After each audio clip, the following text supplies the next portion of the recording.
Today, I have an English vocabulary masterclass for you, and we're going to review all the most confusing words in English. These are confusing words that I hear even advanced students make mistakes with. So by the end of this lesson, you're going to feel very confident because you're using all of these common words correctly. Welcome back to JForrest English. Of course, I'm Jennifer. Now let's get started. Here's how this lesson will work. First, we're going to learn a group or a pair of confusing words. You're going to understand how to use them correctly, and then you're going to complete a quiz to make sure you really know how to use them, and then we'll continue on to the next group. Let's get started with our first group. First, you're going to learn the difference between on time and in time. Let's start off with on time. Now, we use on time to refer to a specific time, and it's a specific time that something will happen. And we commonly use this with scheduled events. For example, traffic was terrible, but thankfully I got to the meeting on time. So of course you can imagine that there's a scheduled time that meeting will start. The meeting will start at, let's say, 3 o'clock. So if you get to the meeting at 3 o'clock or before, then you're on time. If you get to the meeting at 3:01 or after, then you're what? You're late, right? So that would be the opposite of on time, late. Now, you could also make a general statement and say, I'm always on time. So notice it's in the present simple because it's a routine action, which means I always get to my scheduled events on or before the time they're supposed to start, the time they're scheduled to start. I'm always on time. So what about you? Are you always on time? Let us know in the comments. And if not, what adverb would you use? I'm sometimes on time, I'm usually on time, I'm rarely on time, or I'm never on time. So let us know in the comments which one best describes you. Now let's talk about in time. In time simply means that you have sufficient time. So you can think of it as to have enough time to do something, to do what you want to do or to do what you need to do. But the real difference that you need to keep in mind is that there isn't a scheduled start time, okay? So let's imagine that I need to buy some eggs, okay? Because I'm going to make a cake. So I need to buy some eggs. Now, it will take me 15 minutes to drive to the store and then 5 minutes to get my eggs. So the amount of time I need is 20 minutes. Now let's say that the store closes in 25 minutes. So I don't have a lot of time, right? But remember, there isn't a scheduled time that I need to get to the store. I don't have an appointment at the store to buy eggs, right? So that's the thing. There isn't a scheduled time, but I need a sufficient amount of time to buy my eggs before the store closes.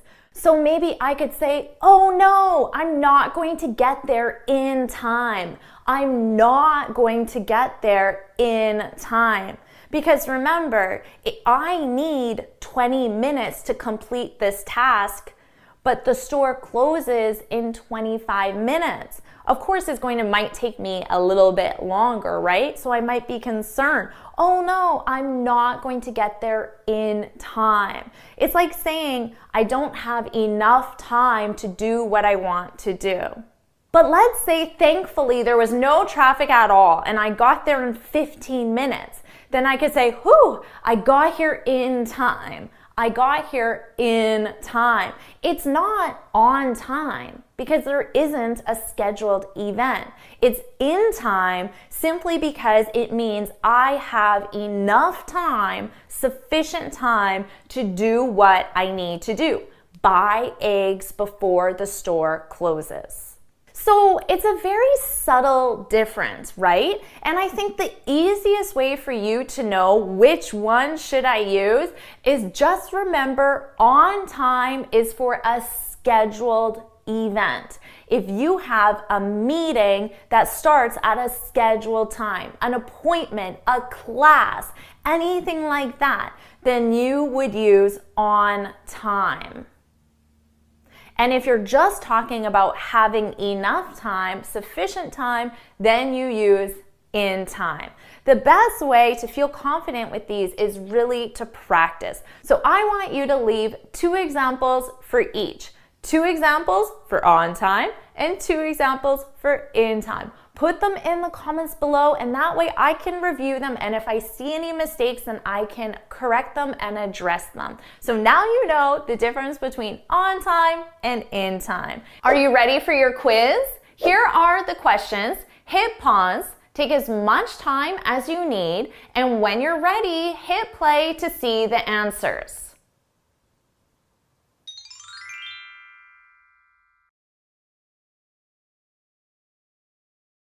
How did you do with that quiz? Make sure you share your score in the comments below, and let's continue on to the next group. Now let's talk about the difference between affect and effect. Affect. Is this a noun or a verb? Put it in the comments below. Noun or verb. Did you get it? Are you sure? Do you know which one? Affect is a verb, okay? Verb, it's an action word. So brain association, affect, action.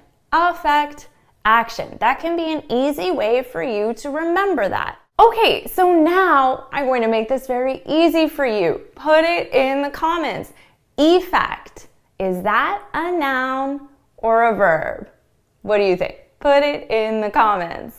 Well, of course, if affect is a verb, then effect is a noun. So really, right there, boom, you know the difference. Because like I said, if you know if one's a verb and one's a noun, then based on sentence structure, only one of them can be used. But let me give you some examples so you can really see the difference. And then at the end, I'm going to show you how you can actually use affect and effect in the same sentence. And this does happen more than you would think.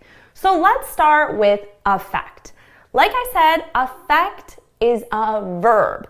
So for sentence structure, something affects something. That's really the structure that you need to remember. So let's see, before we go any further, if you can think of an example sentence using affect. Put it in the comments. Pause the video if you need. Put that example sentence using affect in the comments below. Did you put one in the comments? Okay, here's mine. The dry weather affected the crops. Remember our sentence structure. We have something. What's the something? Put it in the comments. What's the something? The dry weather, right? That's our something. Something affects something. The dry weather affected the crops. So the other something is, put it in the comments, it's the crop. So we have something affects something. But what do you notice about affect in this sentence? It's a verb, right? So what verb tense is this sentence in? What verb tense is this in? Put it in the comments below. The dry weather affected past simple. So we know this is a completed action in the past. And that's what you need to remember. With affect, because it's a verb, it's going to be conjugated in different structures based on the context of the sentence. Now, because affect is a verb, I can take this sentence and put it in the present simple, for example. I can put it in a different verb tense, which simply just changes the meaning. So pause the video if you need and think about what would this sentence be in the present simple. And when you have your answer, put it in the comments below. So take your time, pause the video if you need. The dry weather affected the crops. What would that be in the present simple? Do you have it? It would be the dry weather affects the crops. Did you get that S? Yeah, I made it really dramatic there. Obviously, you wouldn't say that in real situation, but just so you remember, affect is a verb. The dry weather as a subject would be what? It, right? It affects the crops. So we need to remember to conjugate our verb. And in the present simple, we add an S to he, she, it verbs, okay? The dry weather affects the crops. So it's important for you to remember that affect is what? A noun or a verb? Put it in the comments. It's a verb, and because of that, it needs to be conjugated according to the time reference and according to the subject as well. Now, let's move on to effect. Effect is what? A noun or a verb? Put it in the comments.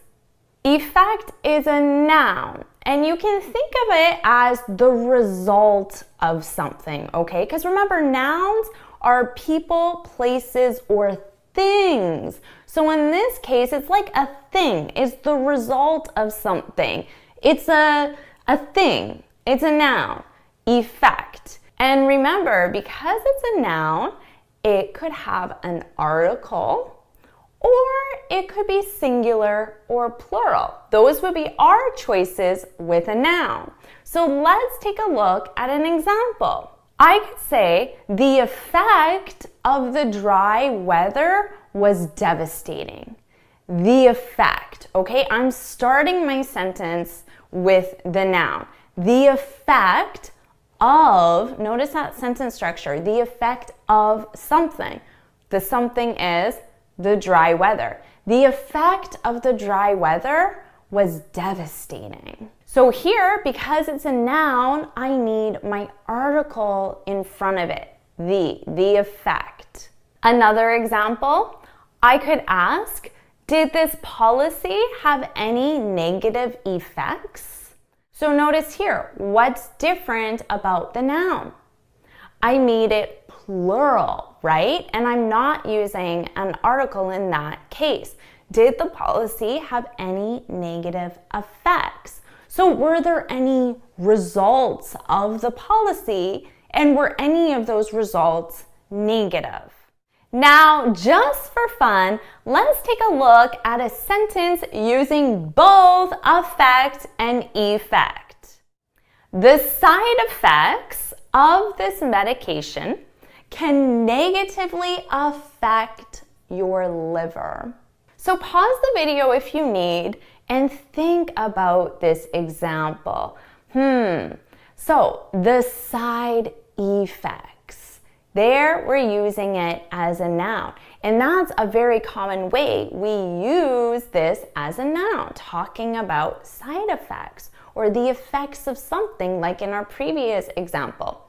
The side effects of this medication can negatively affect your liver. And of course here, something affects something. So it's really the side effects that affect your liver as the something. So this really isn't that uncommon of a situation to see affect and effect in the same sentence. So to summarize, remember, affect is what? A noun or a verb? Put it in the comments. A verb. And effect is, put it in the comments, a noun. So that should be a great trick to help you instantly know which one you need to use. Now, let's end by going back to my original email that I was writing. So remember, I wrote, Do you think this could have it? So what do you think? In this example, do I need affect or effect? Do I need a noun or a verb? Put it in the comments below. Pause the video if you need, think about it, and then put it in the comments. Do you think this could have affected it?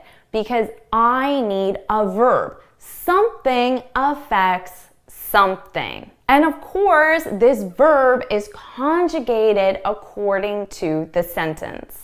All right, so now you know the difference between affect and effect. This is an advanced topic, and you're going to need to practice and review this. So why don't we start now? Put in the comments below an example sentence with affect and an example sentence with effect, and bonus points, major bonus points, if you can think of an example sentence that uses both affect and effect. Are you ready for your quiz? Here are the questions. Hit pause, take as much time as you need, and when you're ready, hit play to see the answers.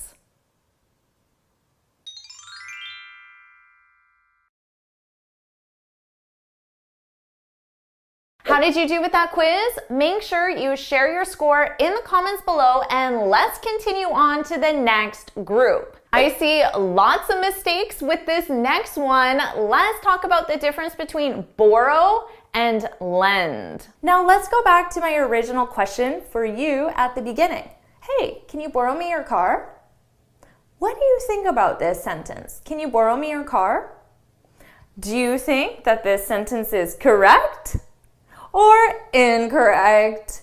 Put your answers in the comments. So you can say right or wrong, thumbs up, thumbs down, yes or no, whatever you need. Put your answer in the comments. Hey, can you borrow me your car?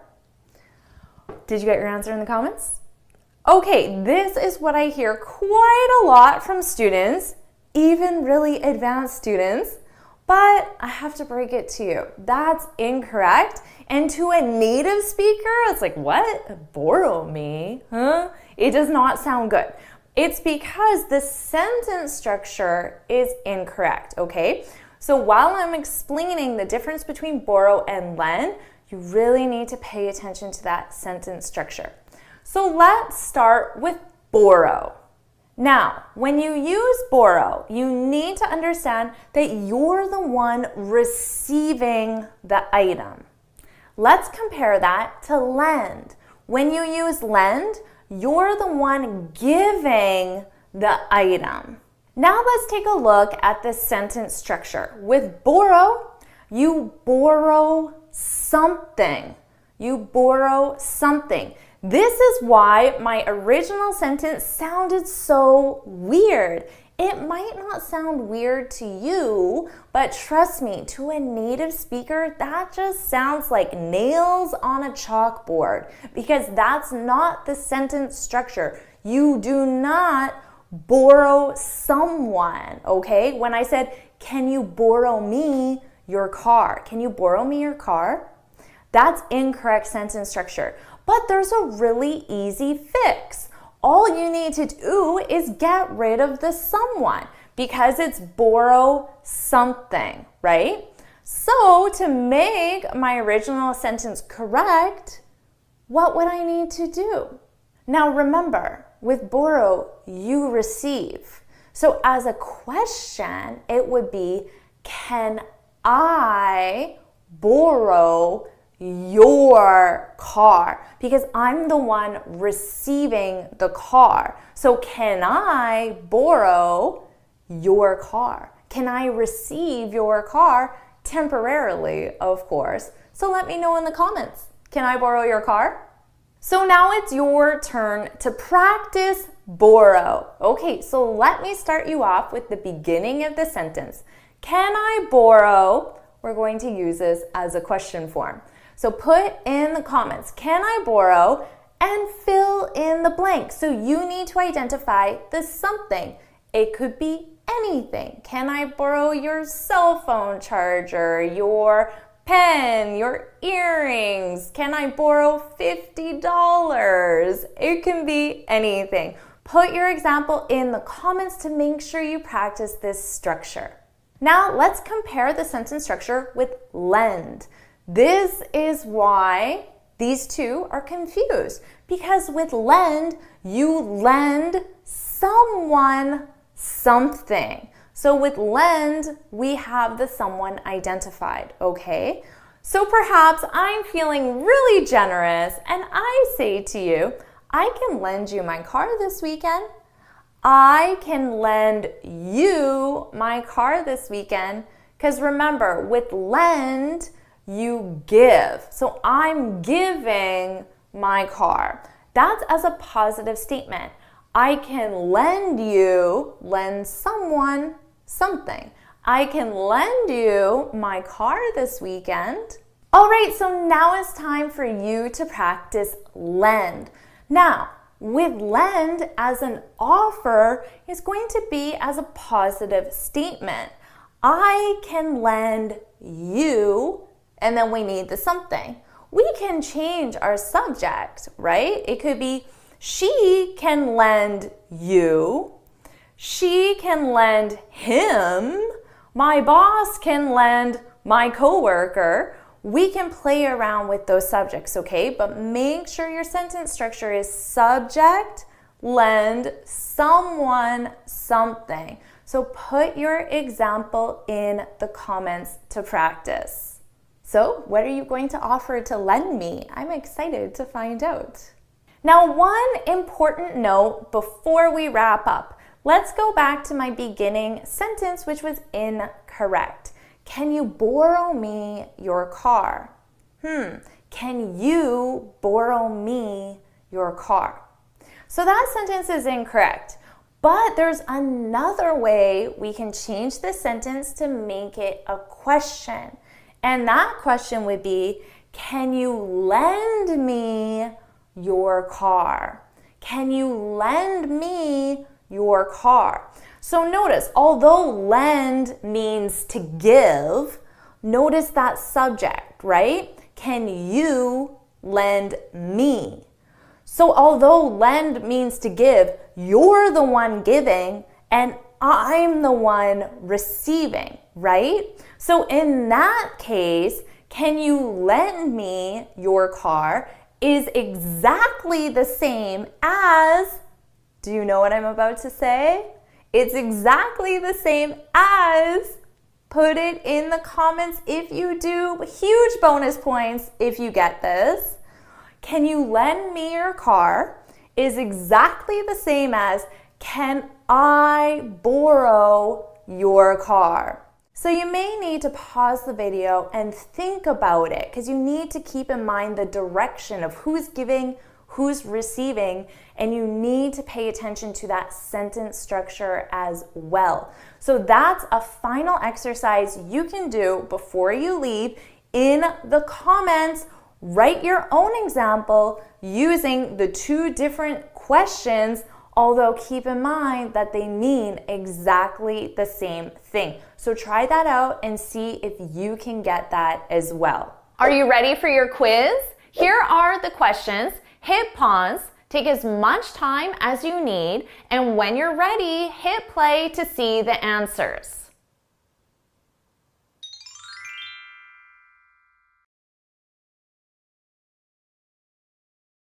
How did you do with that quiz? Make sure you share your score in the comments below and let's continue on to the next group. You're doing awesome. Let's continue on and review compare to and compare with. Now, first, let's talk about the verb compare, to compare. As a verb, this means to identify the similarities and or differences between two things. There are two prepositions that you can use, compare to or compare with. So let's start with compare to. As for sentence structure, you compare something to something. Remember, compare is a verb, so you need to conjugate it with your subject and time reference. When you compare something to something, it means that you're examining two things to identify their similarities. You're focusing on how A is similar to B. You're looking at A and B and you're trying to see how are they alike. What are the similarities? That's how we use compare to. So for example, I could say, many people are comparing this election to the one in 1968. So we have the election in 2020 and the election in 1968. So you're putting them side by side and you're doing that so you can see how are these similar? What are the commonalities? What is the likeness between these two? Now let's talk about compare with. The sentence structure is exactly the same. We're just changing the preposition. So you compare something with something. In this case, you have your two things, A and B, and you put them side by side to look at their similarities and or differences, but with a focus on the differences. So you're trying to see, how are they different? What does A have that's different from B?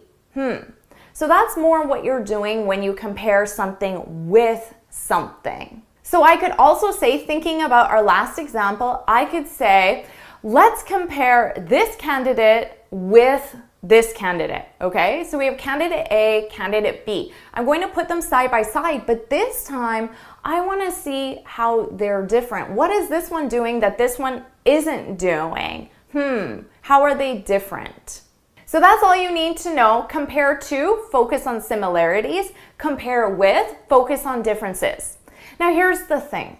Native speakers generally don't follow this rule. I'll be honest, I don't follow this rule, okay? And when native speakers don't follow this rule, we just use them interchangeably. So I don't think about whether I'm comparing similarities or differences. And compare to is the more common preposition. Interestingly, in the past, like many years ago, with was the more common preposition and they used it for both. But now in modern usage of English, I don't know why, but it's more common just to use to. And most native speakers don't use a difference between it, okay? I don't, like I said. So whether or not you actually want to follow this rule, I'll leave it up to you, but I don't. And most of the people that I know don't either. In fact, I don't really know anybody that does follow this rule. But since it was a question, I wanted you to know by definition in a textbook what the answer is. And this is a great example of how we have textbook English, which is quite rigid and very strict about usage of words and language. But then we have real English, everyday English, which is a lot more flexible. And I use everyday English. I don't use textbook English, and I always encourage my students to use everyday English as well. So ultimately, the choice is yours. But regardless, why don't you try 2 examples in the comments below. One with compare to, you can focus on similarities. One with compare with, you can focus on differences. And then why don't you just do a 3rd example where you're using them interchangeably. And I recommend using compare to because that's the more common choice. Are you ready for your quiz? Here are the questions. Hit pause. Take as much time as you need, and when you're ready, hit play to see the answers.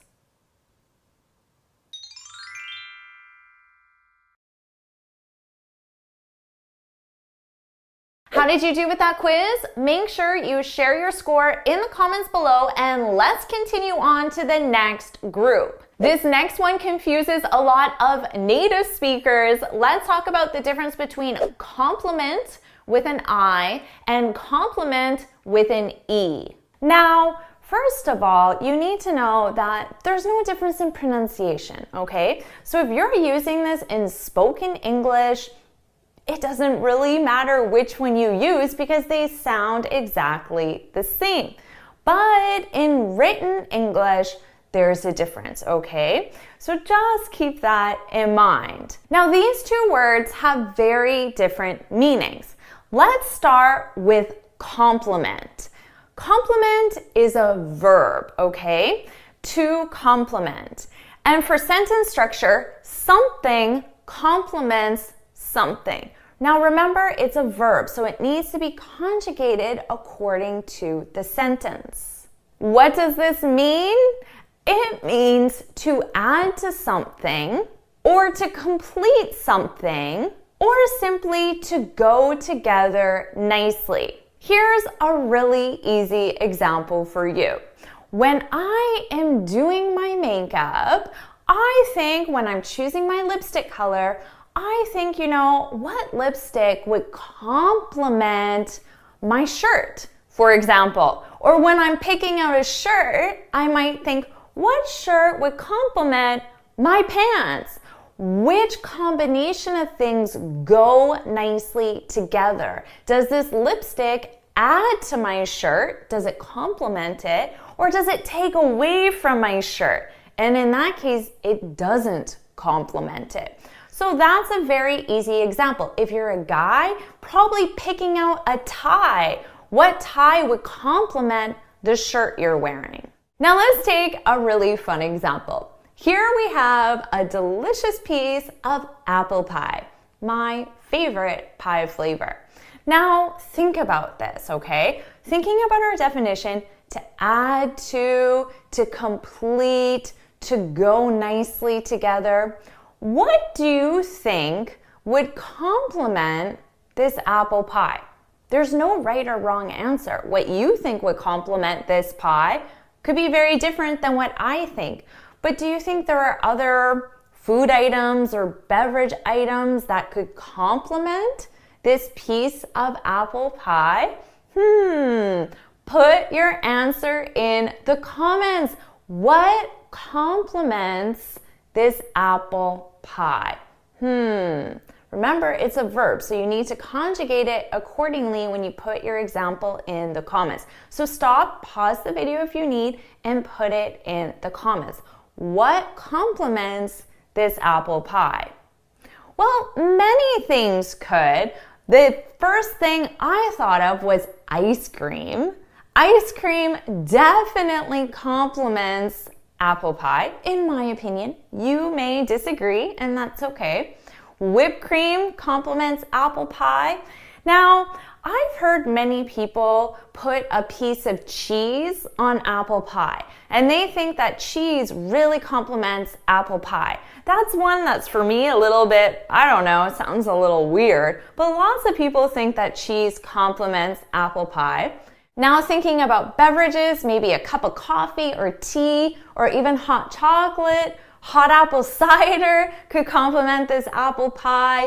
A glass of milk could complement this apple pie. Lots of different options could complement this apple pie.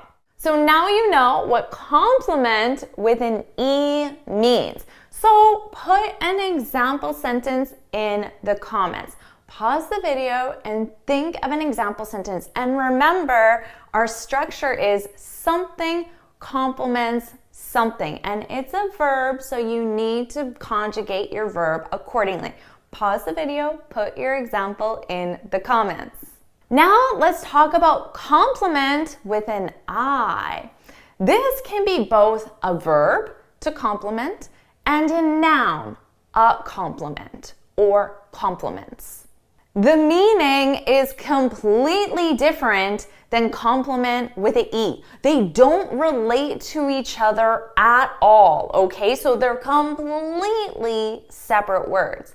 Complement with an I, you can think of them as kind words of praise or approval. So if you write in the comments, hey Jennifer, awesome video, you can pause right now and write that in the comments. Do it. Just do it, okay? It's part of the example. So pause the video and write, hey Jennifer, awesome video. Right there, you just complimented me. Notice, you just complimented me. Is that a noun or a verb? What do you think? Noun or verb? Put it in the comments. You just complimented me. Well, it's a verb, and you can probably identify that it's a verb because it's conjugated in the past simple. You just complimented me because you just did the action, right? It's completed. You wrote in the comments. You complimented me. I could also say you complimented my video. I could say that as well. And this simply means you offered me words of praise, words of approval, and kind words. Now, if I'm walking down the street and you see me, you say, hey, I really like that sweater. You just complimented me. You complimented my sweater. Or if I smile and you're like, Jennifer, you have such a nice smile. You just complimented me, okay? So all these small little nice words, those are compliments. Those are compliments. Right there. Did I use it as a noun or a verb? Those kind words, those are compliments. Here, it's a noun, okay? So as a noun, it's a thing, like that word of approval, that word of praise. It's a thing. Now, of course, you can compliment somebody's smile, their hair, their earrings, their clothing, things like that. But in a workplace, hopefully you're going to offer compliments, noun. Hopefully you're going to offer compliments based on their work, based on their performance, right? So anytime your coworker or your employee does a good job, you can pay them a compliment. Pay them a compliment. You can also give them a compliment. Those are two verbs that we use interchangeably with the noun. So you can give someone a compliment, you can pay someone a compliment, okay? So let's say you're in a meeting and your coworker gives a presentation. At the end of the presentation, you can say, that was a really amazing presentation. You did an awesome job. Right there, you just gave your coworker a compliment, okay? You paid your coworker a compliment. Those two sentence structures are interchangeable and they're using the noun form. Now, you can also use the verb form. So pause the video and think, how could I take this example and change it into the verb form? What do you think? Write it in the comments below. How could I take this and change it into the verb form, to compliment? Do you have it? You just complimented your coworker. You complimented their presentation. You complimented them. So in this case, you need to remember that the meaning is very different between compliment, and also how you use them. Because compliment with an I can be used as both a verb and a noun. So I want you to get comfortable with both of these forms. So pause the video and write in the comments an example with the noun and the verb. So why don't you tell us the last time that you gave someone a compliment and the last time that you complimented someone, using the same sentence in both a noun and a verb form. Are you ready for your quiz? Here are the questions. Hit pause, take as much time as you need, and when you're ready, hit play to see the answers.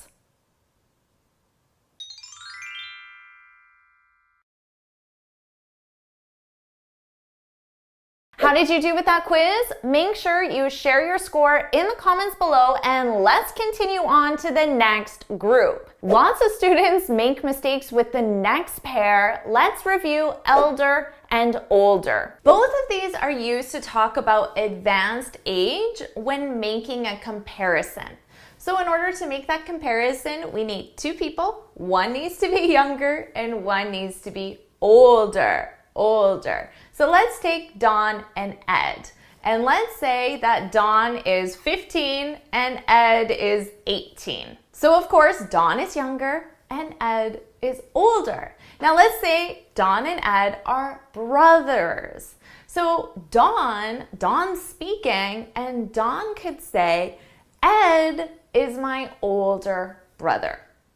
My older brother. Using older to make that comparison between the ages and is to describe what type of brother he is. Now, Don could also say, Ed is my elder brother. Technically, Don can say this, but if Don is a native English speaker in North America, Don is not going to say that, because although according to a dictionary and a grammar rule, you can use elder to replace older in a comparison between two people to talk about their age, we don't do that, okay? To me, it sounds awkward, it sounds unnatural, and it's not something I hear. So my recommendation to you is to use older. Even though elder is grammatically correct, I still want you to use older because it will help you sound more natural. Now, we can also make a general statement and say Ed is older than Don. So notice here, I'm using older than. That's a comparative adjective. Olders are adjective, than we have our comparative adjective. Ed is older than Don. Now, in this case, I cannot say, grammatically, I cannot say Ed is elder than Don. We don't use elder than. It doesn't exist as a comparative adjective, and that's according to grammar as well. So you might be wondering, if I'm telling you don't use elder when you're talking about ages between two people, when can you use elder? Should you ever use it? Well, there is one specific case that we commonly use it in North America, and that's using elder as a noun, okay? Not an adjective, as a noun. And elder, an elder would be one, and elders would be a group. They are senior citizens. And using the name elder sounds respectful. It sounds like a nice thing to say. It's certainly more polite than describing them as old people, right? Just describing them as elders. It's a sign of respect and it's very polite. But we use this for senior citizens. Now, honestly, my definition of a senior citizen is probably about someone who's 80 or older. 80 or older. Why? Because I think in today's modern world, people are working well into their 70s. So maybe previously you'd be considered a senior citizen at 70 or maybe even 65, but I don't see that in this modern world. When I see a 70-year-old, I see somebody who's still working, still traveling. When I think of elder, I think of like grandmas and grandpas sitting in a rocking chair like knitting, okay? So in my mind, it's someone who's about 80 or older. So we have an expression, it's just like a common saying, always respect your elders. I heard this all the time when I was growing up as a kid. Always respect your elders. And keep in mind, elders as a group, as a noun, remember, just senior citizens, people who are 80 plus. This isn't people in your direct family. So it's not just talking about my grandmother, my grandfather, or anything like that, my great uncle, great uncle. No, it's about any senior citizen. Okay, it doesn't have to be related to you. So when we say like always respect your elders, I imagine if I'm on a bus, for example, public transportation, and an elder enters the bus, gets on the bus, I would give my seat to that elder person. Why? Because that's how we respect our elders. Or same thing, if I was in a grocery store, I would let the elder person go in front of me. But remember, that is 80 plus, senior citizen. So that's an expression that we have, always respect your elders. So let me know in the comments, is that an expression that you have in your country? I'm sure it's a universal concept. And what's something that you do to respect your elders? So for me, I always open doors. I let them go ahead of me in lines. I even offer to carry their bags if they look heavy, things like that. I always try to help out elders. What about you? What's something you do?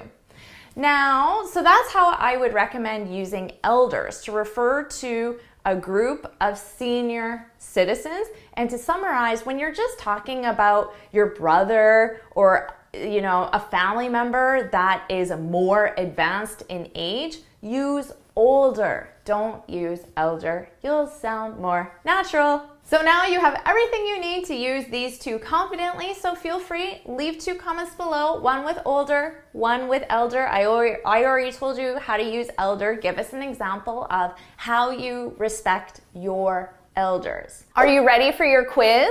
Here are the questions. Hit pause, take as much time as you need, and when you're ready, hit play to see the answers.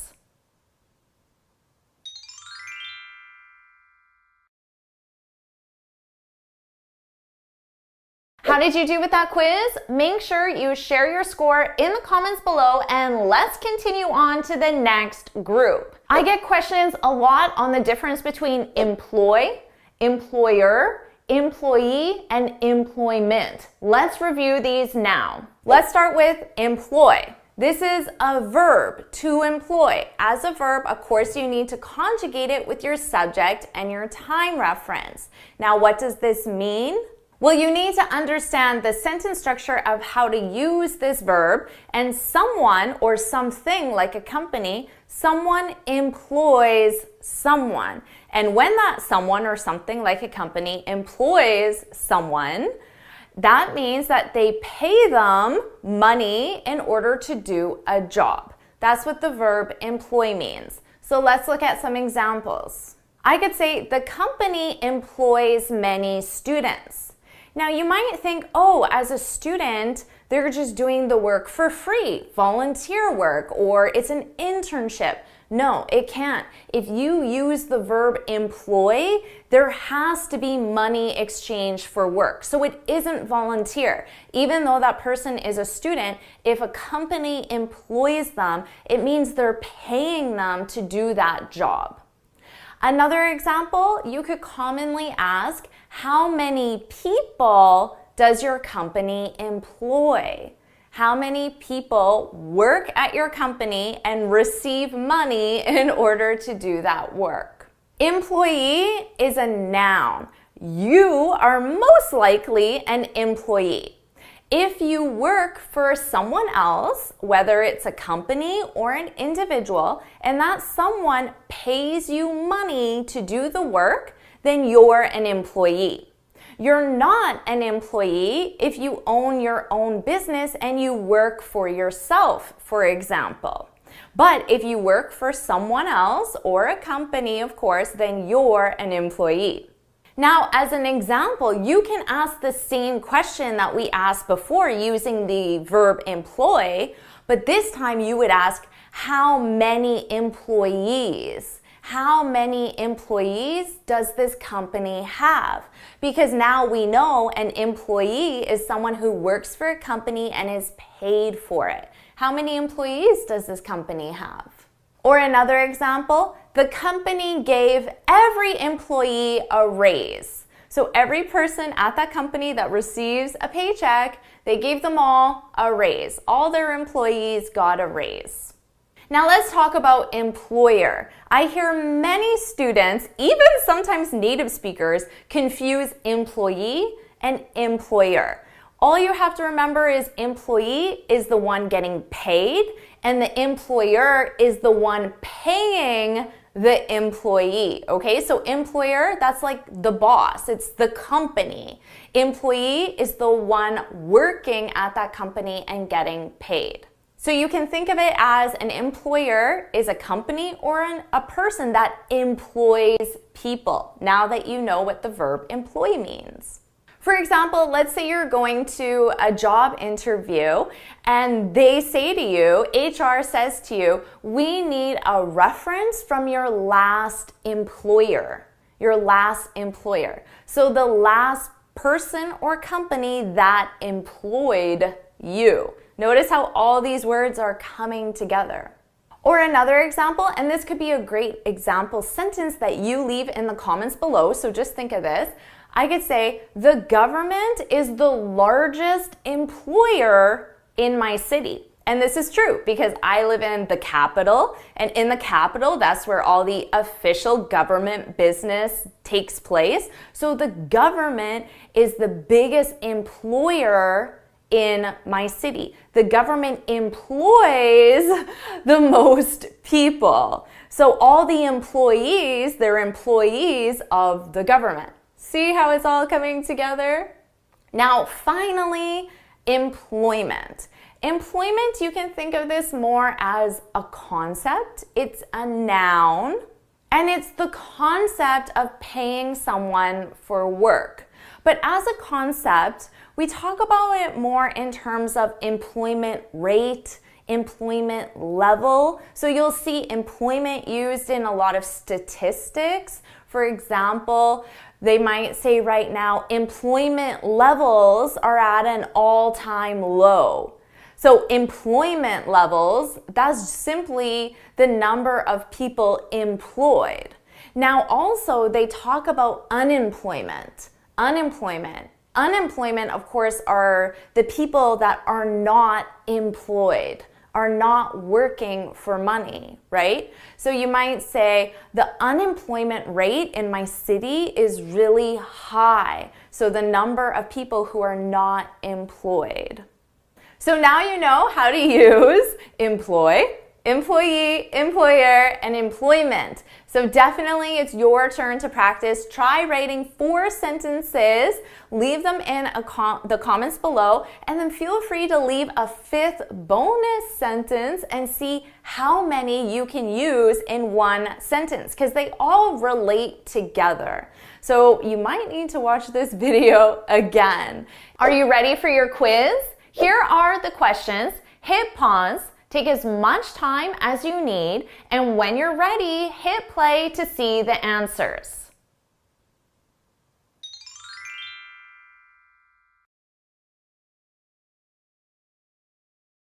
How did you do with that quiz? Make sure you share your score in the comments below, and let's continue on to the next group. You're doing so awesome. Our final pair is the difference between income and revenue. First of all, you only need to know this if you own a business or if you're interested in business topics. Because if you're an individual who works for a company, if you're an employee, you're employed by a company, all you need to be concerned about is income. Revenue does not apply to you, okay? But you might be interested to know about the revenue that your company generates. But an individual does not generate revenue.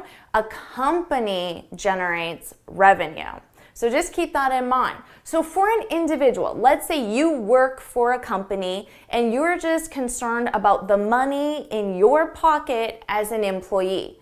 What is income? Income is how much money you make from all sources. All sources, okay?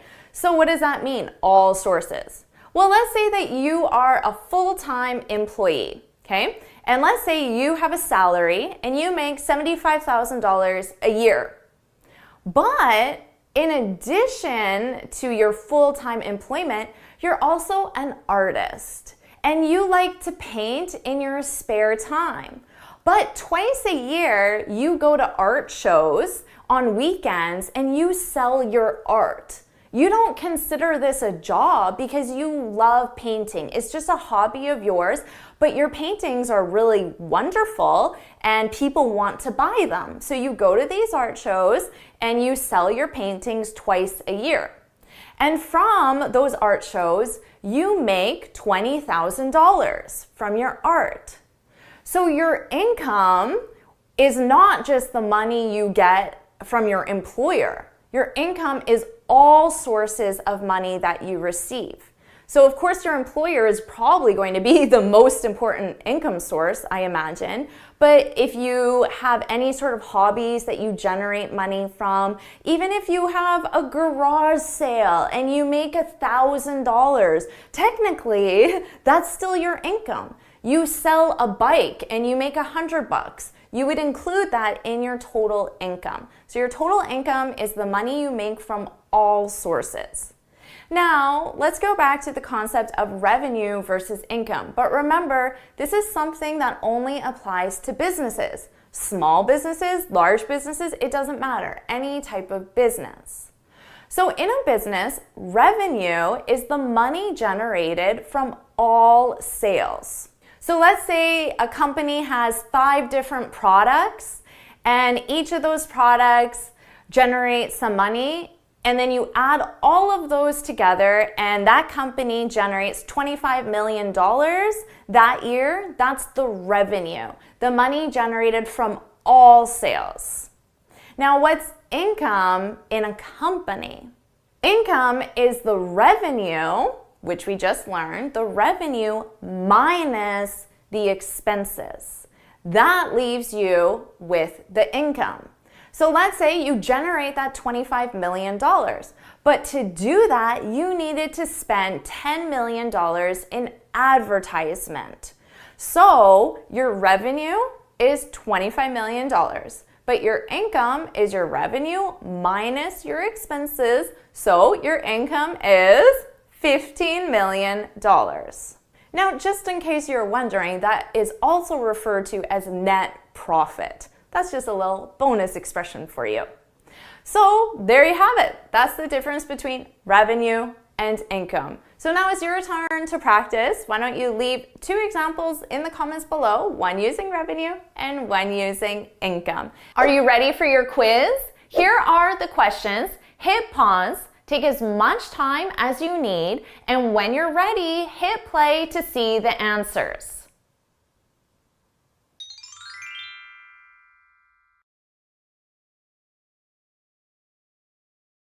First, let's talk about the difference between sympathy and empathy. So let's give a scenario. Let's imagine that your friend Ted just lost his job. So this could be a situation, a negative situation, where you want to give some sympathy or some empathy. So if you want to give Ted sympathy, you're going to say something like, "Oh, I'm sorry to hear that," or "Oh, that's too bad. That really sucks." So you're gonna say those words to Ted, but then you're gonna go on with the rest of your day.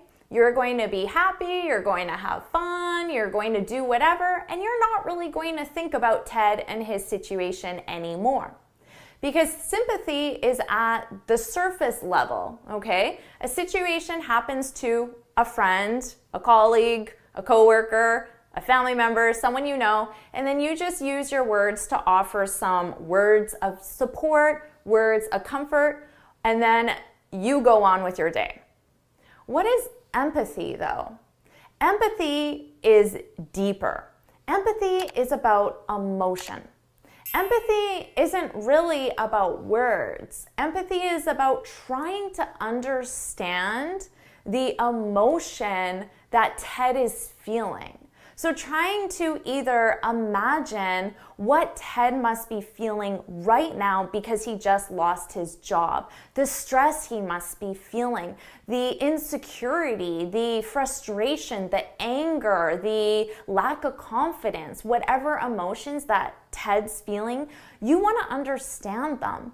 But you want to almost take those emotions on and you feel those emotions. So even though Ted lost his job, you feel the pain of Ted losing his job. And by doing that, you're able to offer more comfort and more support to Ted because you truly want to understand what it feels like. Now, because of that, empathy is really not about words. Empathy is about emotion. So how could you show Ted that you have empathy for his situation? Well, you might sit beside Ted on the couch and just put your arm around him or give him a hug. Or maybe you show your emotion by even having some tears in your eyes as Ted is telling you about how he lost his job and how he's not sure how he's gonna pay his mortgage. You don't say anything, but you show Ted that you understand what he's going through because you might have some visible tears in your eyes, or you put your hand on his shoulder, on his knee, or you just sit there silently and allow the emotion to be present. That's empathy. Empathy is at a much deeper level. And then when you leave, so you say goodbye to Ted, okay, and then you go home, and even though Ted is in his home and you're in your home, you still feel it. You still feel the emotion. You're still a little bit sad yourself. That's empathy. It's way deeper of an emotion. So to summarize, sympathy is about offering words of comfort, but it's step one, offering the words of comfort. And then you offer those words of comfort, and then you just go about your day, go about your life as normal.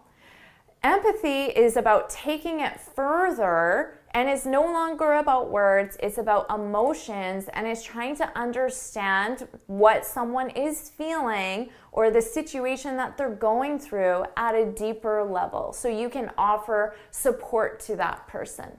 So that's the difference between sympathy and empathy. As these are more concepts, we don't really use them in sentences. So I know I usually ask you to practice in the comments below. However, you might not really be able to practice sentences using these words. So because of that, maybe you can just talk about a scenario where you might want to offer someone sympathy, and then a scenario where you want to offer someone empathy. Or you can think back to a time in your life where you did offer someone sympathy and then someone empathy. So maybe you can just talk about those scenarios more to practice using these expressions. Amazing job. Let's move on and look at the difference between relate to and related to. So first, let's talk about how to use to relate to something. When you relate to something, it means you understand a situation or you understand someone's feelings. And the reason why you understand that situation or someone's feelings is because you've had a similar experience. You've experienced it yourself. And because of that, you understand the situation or how someone feels. So let's say your coworker comes up to you and says, "Oh, this project is really stressing me out." Now imagine that in the past, you were on that exact same project and you experienced stress when you were on that project. You've had the same experience. Because of that, you can just say, "I can relate to that. I can relate to that." And what is the that? Well, the that is feeling stressed out on the project. You've experienced the exact same feelings that your coworker is experiencing now. And because you can relate to that, you can probably have a different conversation. You can have a more in-depth conversation, or maybe you can share some tips and advice because you've had that same experience. Here's a great example I saw on Youglish. We can all relate to having doubt or feeling insecure about certain things, right? And you agree with that, right? You can relate to having doubt. You can relate to feeling insecure. If I ask you, can you relate to that? I'm asking you, have you ever experienced that in your life? And if you've never experienced doubt and you've never experienced insecurity, well then you're not human, right? Because we've all experienced it, right? Of course we have. It's a human emotion. We experience all emotions, negative and positive. Now, why might you say something like this? Well, likely because you want to connect to whoever you're talking to. If a student is coming to me and telling me how insecure they feel about using their English in public, I can let them know that I can relate to that. And if the student feels like, oh, Jennifer has experienced this as well, then they might be more open to hearing the advice I have to share. Or they might just feel closer to me, more connected to me because we've had that same experience. So that's how we feel connected to each other, is through shared experiences, right? So it's really powerful to try to relate to somebody's experience, or to let them know that you can relate to what they're feeling or what they're experiencing right now. Now, notice in our Youglish example, what do you notice about the verb? We have relate to, and then what do you notice? Relate to having. And notice it's also relate to feeling. Both of our verbs are in the gerund. This is a gerund expression. When you want to use a verb next, I can relate to feeling, having, wanting, missing, needing. Whatever verb you have next is going to be in the gerund. So make sure you pay attention to that when you're forming your sentences. Now let's talk about to be related to someone. When you're related to someone, it means that they are a family member. They're part of your family. You share the same blood, genes, DNA. You come from the same family. Even if it's a great, great, great, great, great aunt or uncle, even if it's a very distant family member, you're still related to them. To be related to someone.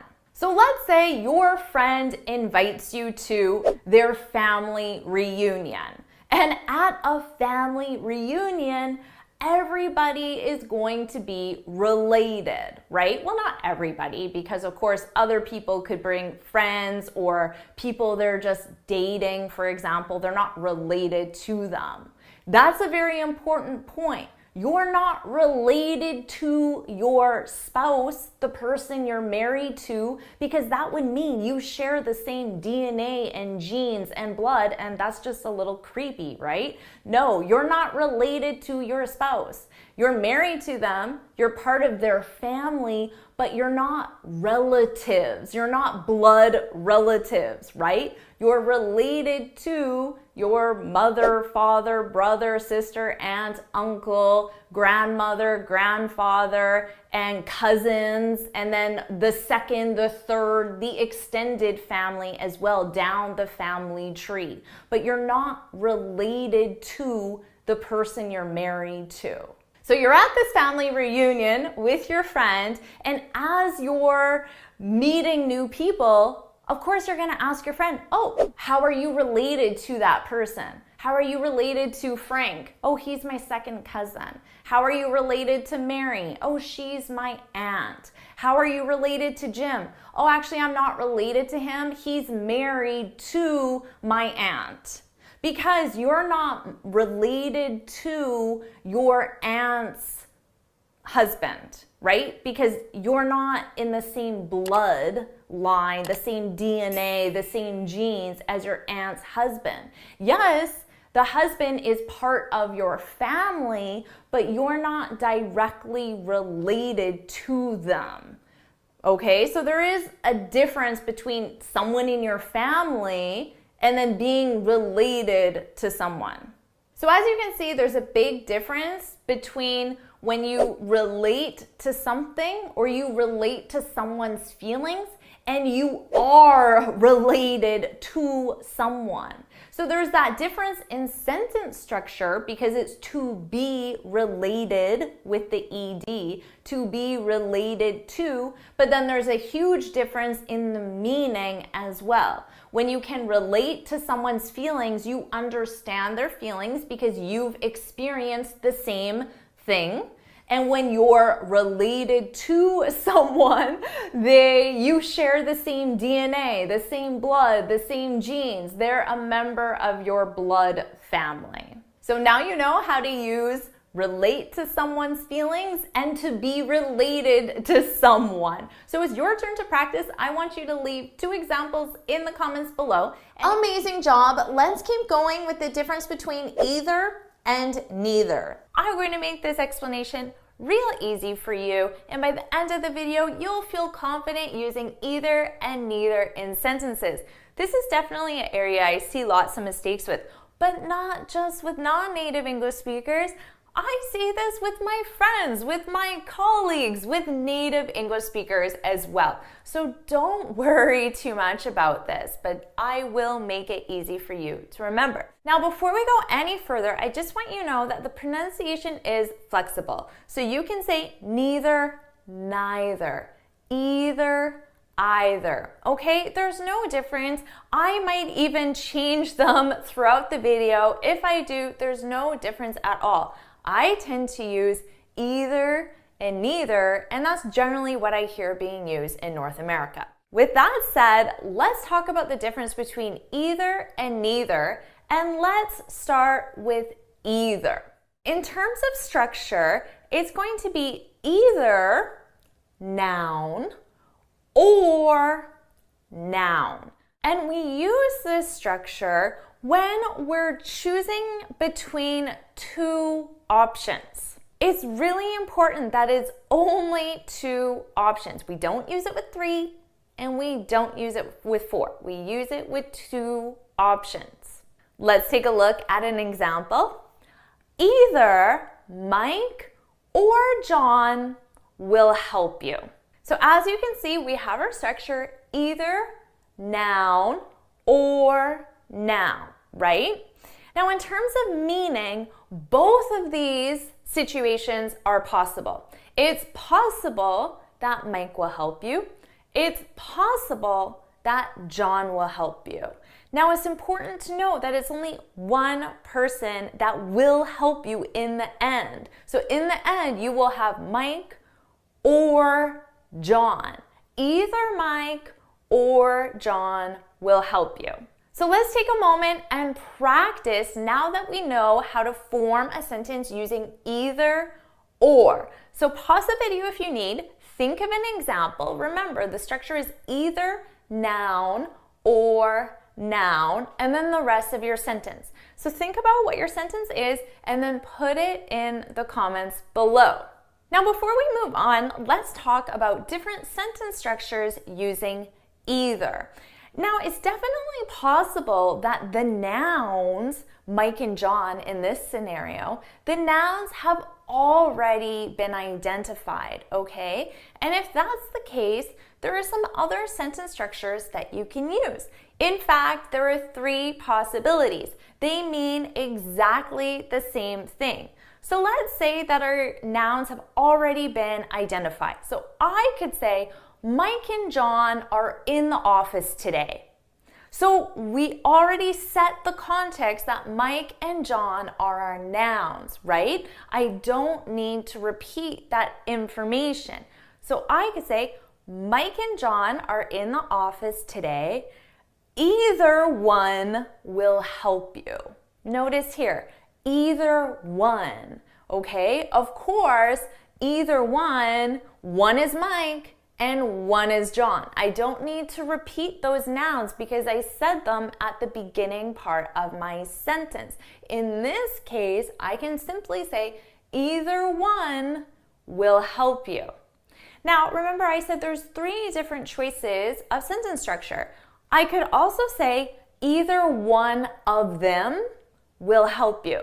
So notice here, I'm just adding of them. Of course, the them is Mike and John. You got this, right? Okay, our third choice is I could say either of them will help you. So what am I doing different here? In this case, I'm simply dropping the one, right? So all three of these choices mean exactly the same thing. You can use them interchangeably. There's no difference at all. Remember, these three choices are used when the nouns have already been identified. So now take a second, take your example that you already use and change it so you identify the nouns first and then follow this structure. Remember, you have three different choices, so practice using all three and put your practice examples in the comments. Now let's talk about neither. The thing you need to remember is that neither is negative. So I think it's really easy to remember that it's negative because neither starts with an N and negative starts with an N. So you can just have that association in your brain, right? Neither, negative, neither, negative, N, N. So that's an easy way to remember it. So think of it as the exact same as either, but we use it in the negative. So instead of saying that both choices are available and possible, like we did with either, we're using neither to deny those two choices, okay? They're not available. Now there's one important change that we need to make, and this change is definitely something that native English speakers forget a lot, okay?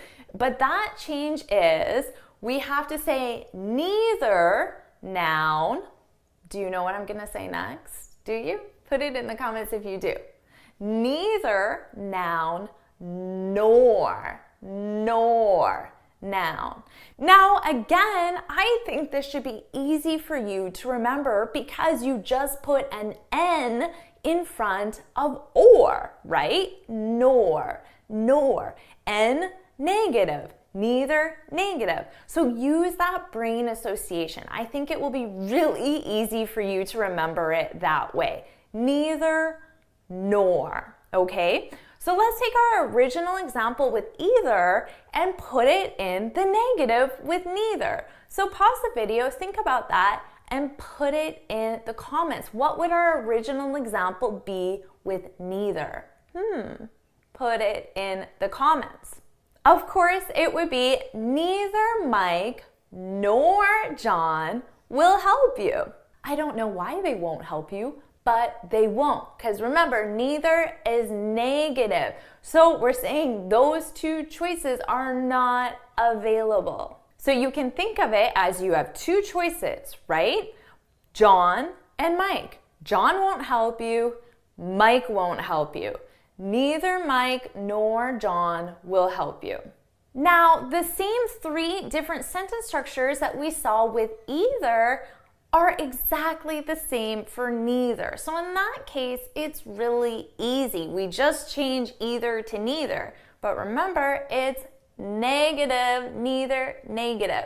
So pause the video, think about what our original examples were with either, and put them in the comments with neither. Did you get them in the comments? Hopefully you did. So remember, we need to put the context and identify our nouns. So I could still say Mike and John are in the office. They can still be in the office, but they're just not willing to help you, okay? So Mike and John are in the office. Neither one will help you, right? Neither one will help you. What are the two other choices? Put them in the comments. Neither one of them will help you. Or our third choice, neither of them will help you. Not very nice, Mike and John, are they? Okay, so by now you feel really comfortable with either and neither, right? But let me give you one more scenario before you go, because it's an important one. And this is an area that I see native English speakers make mistakes with, okay? So let's imagine you're talking to your friend and they just randomly say, I don't speak French. I don't speak French, okay? I don't, negative. I don't speak French.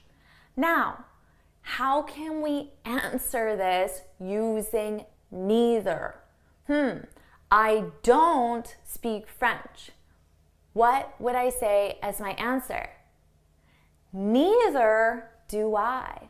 Neither do I, because it's negative. I don't speak French. So I'm matching my answer with neither because neither is negative, okay? Neither do I. Now, there's a more casual, informal way that native English speakers answer that, and we simply say, me neither. Me neither. That's a little more of a casual way, but I say it all the time. Neither do I is, the formal way. Me neither. I don't speak French. Me neither. I don't speak French. Neither do I. Now, I don't want to confuse you, but it is possible to answer this with either, but it's not that common, okay? But I just want you to know that it's possible. I don't speak French. How can I answer this with either? Do you know? If you do, put it in the comments. Bonus points if you know this one. Put it in the comments. If I wanted to answer with either to a negative, I would have to make either negative, okay? I would have to say, I don't speak French. I don't either. I don't either. I don't speak French. I don't either. In this case, there's only one possible answer. So that's definitely a possibility. It's just not as common as saying, me neither. Neither do I. But remember, negative statement, you use neither to agree with that negative statement. I don't like coffee. Neither do I. Now, before you go, just one more bonus thing, okay? Now, imagine it was a positive statement, okay? And my friend said, I speak French. My answer would be, me too. Me too. So do I. So do I. So if it's a positive statement and you're agreeing positively, we don't use either and we don't use neither. Okay, so those don't exist in this situation. They're not choices.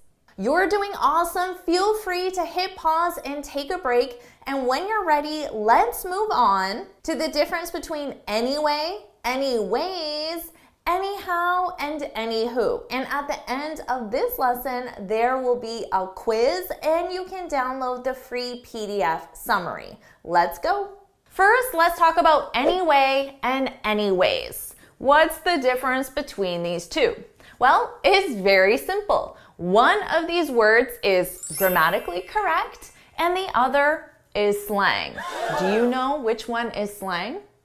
Well, anyways with an S is slang. It doesn't exist in English as a word.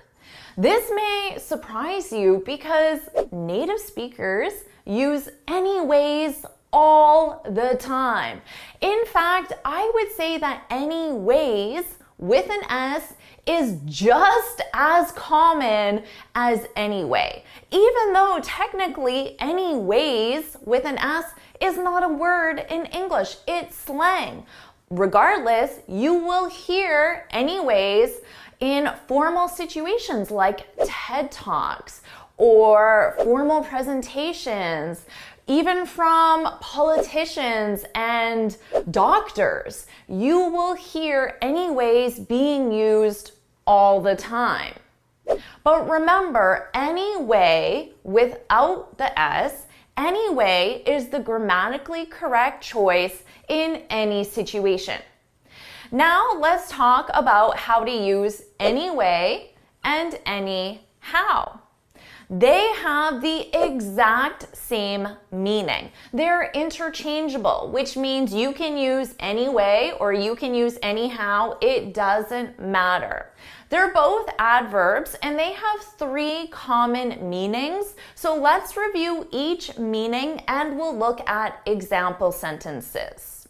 The first meaning, we use anyway and anyhow to mean in any case, without regard to other considerations. For example, let's say you're planning a family dinner at a new restaurant you want to try, but you're not sure if this restaurant takes reservations. You might say to your family member, I'm not sure if the restaurant takes reservations.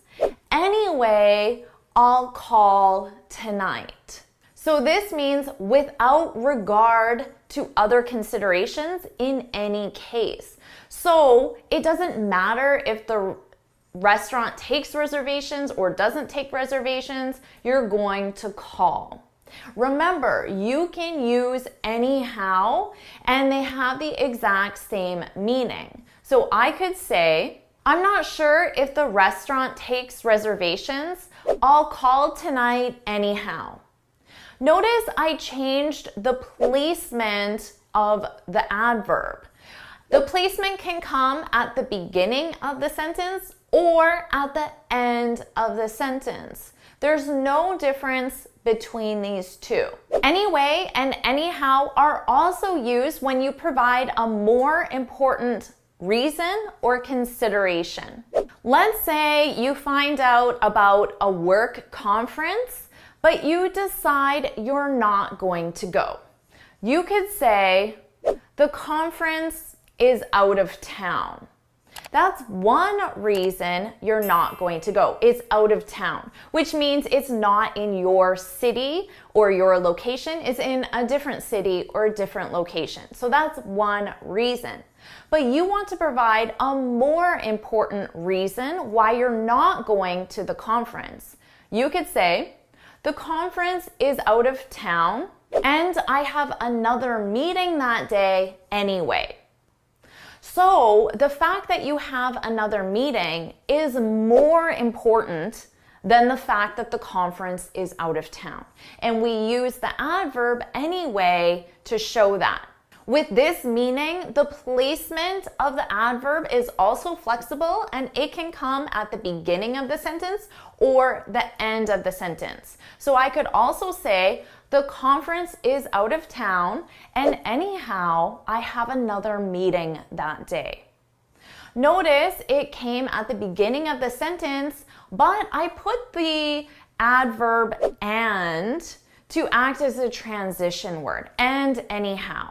So you will commonly see anyhow or anyway with a small adverb like and, but, so in front of it. That doesn't change the meaning in any way. And you can just get rid of it and the sentence would be the same. The conference is out of town. Anyhow, I have another meeting that day. The final way we use anyway and anyhow is as a transition word to transition from one conversation topic to another conversation topic. And this might be the most common way it's used, and this might be the way you're most comfortable using it. And you can use anyway or anyhow, it doesn't matter. And of course, you can use anyways, but remember, that's slang. So let's say you're having a conversation with your friend and you're talking about one subject, work. You're talking about work. It's really busy at work right now and we need to hire another accountant. But now you don't want to talk about work anymore with your friend. You want to change the topic. You can say, anyway, how was Italy? So your friend just got back from this vacation and you want to now change the topic from work to your friend's vacation. Work's really busy now. We need to hire another accountant. Anyhow, how is Italy? Tell me about Italy. Again, you can use anyway or anyhow, but with this meaning to change conversation topics, we most commonly put the adverb at the beginning of the second sentence. So we don't commonly put it at the end of the sentence. And you can still use another transition word like and, so, but. You're talking about work. We need to hire another accountant. So anyway, and anyway, but anyway, how was Italy? Now finally, let's talk about the difference between anyhow and anywho. Anywho is a slang replacement to anyhow. You can use it the exact same way you use anyhow. Remember though, it's slang. Now notice the spelling, because most commonly when we use this in a text message, for example, it's spelled anywho, H-O-O. That's because we're borrowing from the word how and we're just changing it slightly to who. So you may see it written as anywho, but it's more commonly written as anywho. In pronunciation, there's no difference at all. Anywho is a fun, light-hearted, casual way to say anyhow. But keep in mind that it isn't commonly used. Remember I said that anyways, even though it's slang, it's used 50% of the time. That's not the same with anywho. Anywho isn't very common, and in fact, some native speakers, depending on the region they're from, they might not even know what it is, and they may think you just made a mistake and you meant to say anyhow. So because it isn't very commonly used, and because it's slang, I don't recommend using it. Now you know how to use anyway, anyways, anyhow, and anywho. Are you ready for your quiz? Here are your questions. Hit pause, take as much time as you need, and when you're ready, hit play for the answers. Let's see how well you did on that quiz. Here are your answers. So hit pause, review these answers, compare them to your own, and when you're done, hit play. So, how did you do with that quiz? Share your score in the comments below, and remember, you can download the PDF that summarizes everything from this lesson so you can practice it and review it. So the link to download the PDF is right there. You can go there and download it anytime. Way to go. Let's move on and talk about as soon as and as long as. Let's start with as soon as. You can think of this as a time reference, okay? We're talking about time. And as soon as, you can translate that to immediately after, okay? Immediately after something happens. For example, call your mother as soon as you get home. Okay, so remember, we can think of as soon as immediately after. So immediately after you get home, call your mother. So imagine you're walking home, you open your door, you enter your house, okay? Immediately after. So the first thing you're going to do when you get home is call your mother. Call your mother as soon as you get home. Now, it's important to keep in mind that the structure of this is flexible. I can use as soon as to start the sentence, and I can say as soon as you get home. As soon as you get home, call your mother. And they mean exactly the same thing. Another example, send me that report as soon as you get the numbers. So immediately after you get the numbers, what are you going to do? You're going to send me the report. Send me the report as soon as you get the numbers. And remember, we can switch the sentence structure as well. So write in the comments below, what would be the alternative way to write this, starting with as soon as. So pause the video and write that in the comments below to practice. Did you get it? As soon as you get the numbers. As soon as you get the numbers, send me the report. Now let's talk about as long as.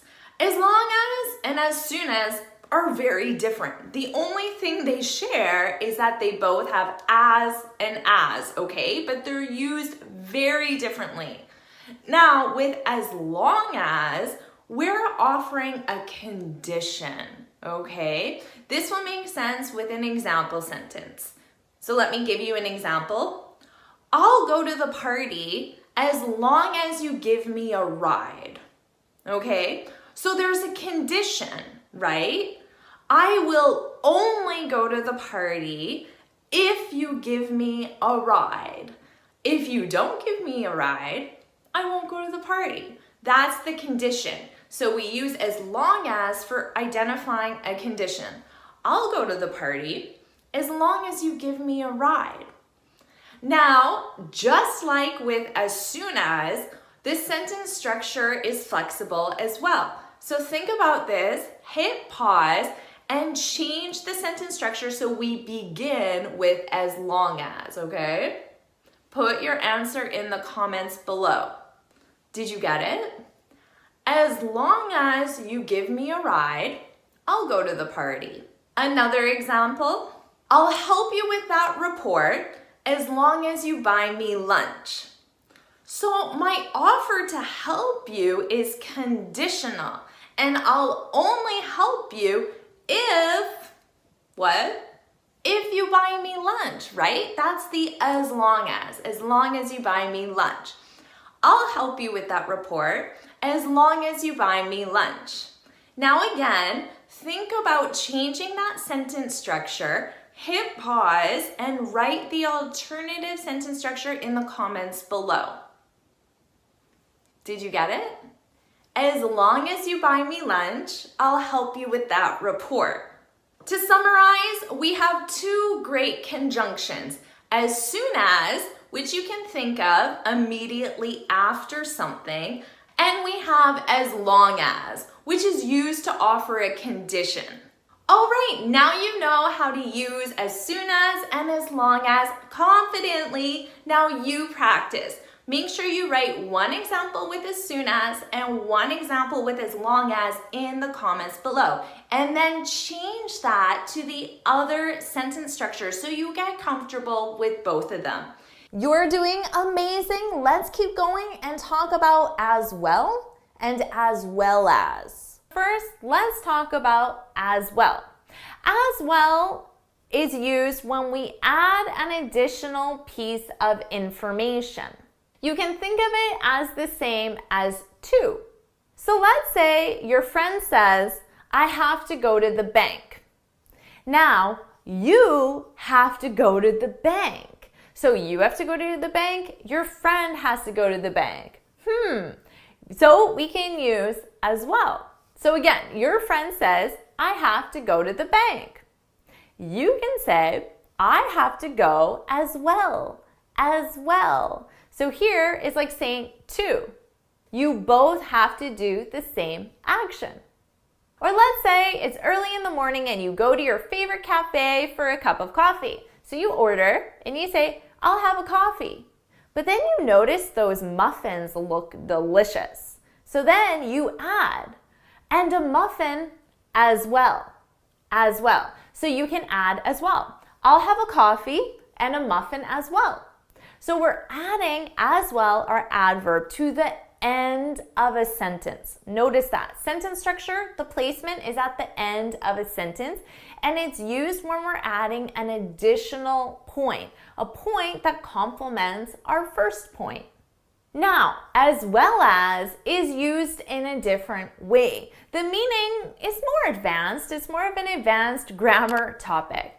The meaning is not only Y, but also X. Okay? Not only, but also. For example, I have to go to the bank as well as the store. As well as the store. So notice, not only Y, but also X. Now notice how I'm saying not only Y, but also X. It's because we emphasize X. So in this case, our X is bank and the Y is store. Now I'm emphasizing bank. I have to go to the bank as well as the store. Now let's compare that to a simple sentence with as well. I could say, I have to go to the store and I have to go to the bank as well. So in this case, I'm adding an additional place I need to go. Remember our placement, as well comes at the end of the sentence. Now, the important thing to remember is in this case, I'm not emphasizing one action over the other. They're equal importance. The bank, the store, they're equal. But when I use as well as, the bank is more important. It has more emphasis than the store. I have to go to the bank as well as the store. Now notice the placement with as well as. We use as well as before the second noun. The store is our second noun, as well as the store. But with as well, it's simply at the end, the very end of the sentence. One more example showing both side by side. Let's say I was at the mall yesterday and I could tell my friend, I bought a sweater and a t-shirt as well. Remember, as well, I'm just adding an additional item. I bought a sweater and a t-shirt as well. Now let's say I want to identify two qualities that the sweater has, but I want to emphasize one over the other. I could say the sweater is beautiful as well as comfortable. So, two items, beautiful and comfortable, but I'm emphasizing beautiful. The sweater is beautiful as well as comfortable. So now you can see them side by side and understand how they're used differently. And of course, it's your turn to practice. So I want you to do the same thing. Give an example where first you can use as well, and then make a statement where you're identifying two characteristics or two items, two nouns, and you're emphasizing one and use as well as. So put your example in the comments below. Amazing job. Hit pause, take a break if you need, and when you're ready, let's talk about as much as. As much as can be used in two very different ways depending on the context. And you're going to learn how to use both of these ways by the end of the video. So here we go with meaning number one. You can use as much as when you have two different things and you want to say that those two things are equal in amount or degree. Let's take a look at an example sentence. I deserve that promotion as much as she does. As you can see in this example, we have two different things. And we're talking about amount. The amount that I deserve the promotion, and what's the other amount? The amount that she deserves the promotion, okay? So let's say the amount that she deserves the promotion is this much. Now, if I want to use as much as, remember, it's equal. So she deserves the promotion this much, I deserve the promotion this much, it's equal. I deserve the promotion as much as she does. Let me give you another example and then I'll get you to try your own example sentence. Okay, I could say that Jose participated in the conference as much as Maria did. Okay, so here we have amount of participation, or the degree to which Maria participated and Jose participated. But you might just want to think of them in terms of amount. So Jose participated in the conference this much. I can't really make it different in sizes. This much. And Maria participated in the conference this much. They're equal. Let me give you one more example, and I'll make it an easy example that everyone can understand. You ate as much cake as I did. Okay, so we have the amount of cake that you ate, the amount of cake that I ate, and they are equal, right? Now, look at the sentence structure. What do you notice that's a little bit different here? You ate as much cake as I did. So notice here I've added in the something. So ate is a verb, right? But if I want to specify ate what? If I want to add the something, look at the placement here. As much, something, as, okay? So that's when you're including a noun. And the purpose of that just would be to specify ate what.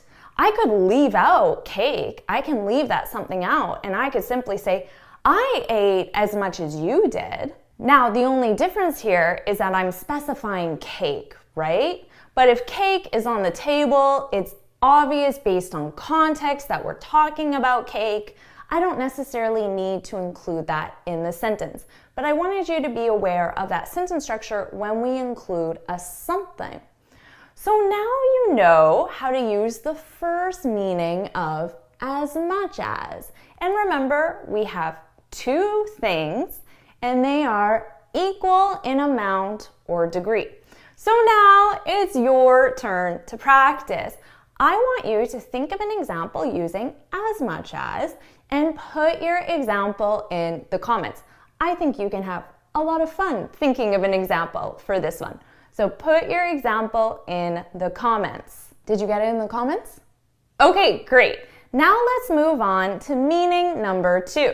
As much as in our second meaning, you can think of it more in terms of although, regardless of, or despite how much.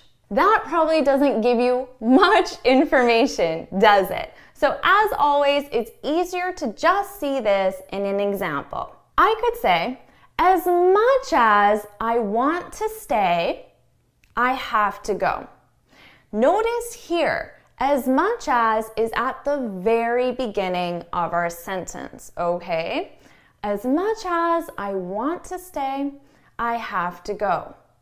Now, you can think of this as although. Although I want to stay, I have to go. Now, what does this mean? Basically, we can think of them as two individual sentences. I want to stay, I have to go. Okay? Those are two individual sentences. And then we're just combining them together using as much as at the very beginning. There's an easy way that this will make sense for you, and that's by using but. You're most likely familiar with but. It's one of the first transition words that students learn. So you can think of this as I want to stay, but I have to go. That could be one way that you combine these two sentences into one using the transition word but, okay? And notice there's a contrast here. I want to stay. That's a positive, right? I have to go. That's a negative. So when we use but, there's always a positive and a negative. Now, we're using as much as in exactly the same way. Is simply the sentence structure that's changing here. So remember, we're using as much as at the very beginning of the sentence. As much as I want to stay, comma, I have to go. Another example, as much as I'd love to help you, I can't. Now, this is a very common way that we may decline to do something politely. I'm letting you know, I want to help you, I can't help you. So we have that contrast, right? A positive, I want to help you, but then we have a negative, I can't help you. So we could combine those sentences with but, I want to help you, but I can't. That might be the more familiar structure to you. So this is just an alternative way to form that, and I'll be honest, it does sound more advanced using this structure. Now remember, as much as at the very beginning.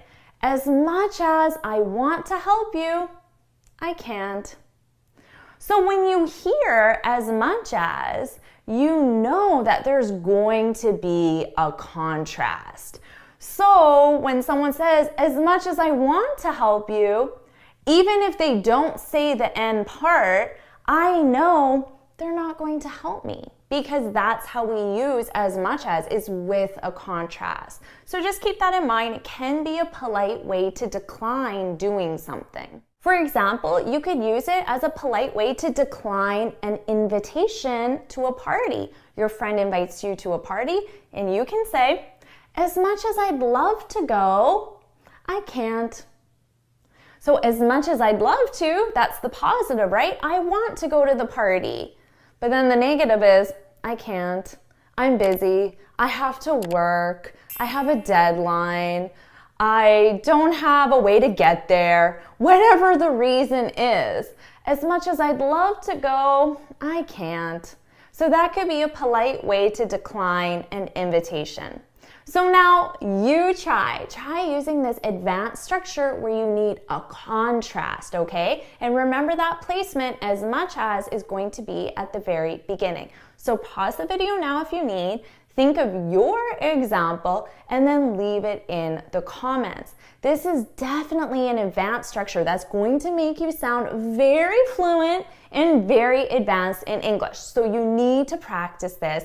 And I'm really excited to read your example in the comments. So make sure you take the time to put your example in the comments so you remember how to use this structure. Let's keep going. This is your last section. Let's talk about as, adjective as. This is a very common structure, and we use this structure when you're comparing two things. So when I say two things, we need two nouns, and they can be any nouns. And we're comparing them using an adjective or an adverb. Now, we use as, adjective as, when the two things that you're comparing are equal. Let's take a look at an example. Now, first of all, we need two things. So let's just take a look at two houses. I could say that this house is as big as this house. So in this example sentence, what's my adjective? Write the adjective down in the comments, okay? What's the adjective? Big, of course. Big is our adjective. Now remember, we use this structure when the two items are comparable. But what if they aren't comparable? What about these two houses? Now, in this case, I can simply make my verb negative. So let's take a look at our original sentence. So remember, this was our original sentence when the houses were comparable. Now they're not. So what would I need to change in this sentence to make it negative? Put your answer in the comments. I hope you know this one. I'm sure you do. So I would simply need to take my verb and make that negative. And in this case, I'm using the verb to be. So I would say, this house isn't as big as that house. So in positive form, you're using the structure when two things are equal. But you can still use this when two things are not equal, but you need to make the verb negative. Let's take a look at another example. So I need two things. I'm going to use two cars. I can say, this BMW is as fast as this Lexus. So here, what's my adjective? Put it in the comments. What's the adjective? Fast. Now, of course, we can use any adjective we want. So let's think of some other examples of adjectives.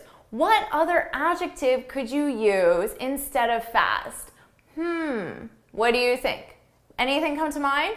Put an example in the comments. Think of another adjective you could use.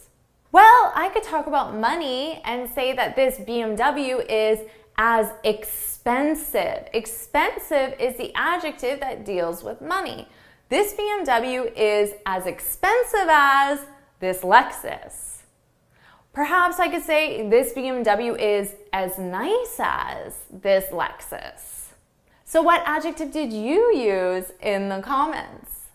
Now, of course, if these two cars are not comparable in terms of speed, then I can simply make our verb negative and I can say this BMW isn't as fast as this Lexus.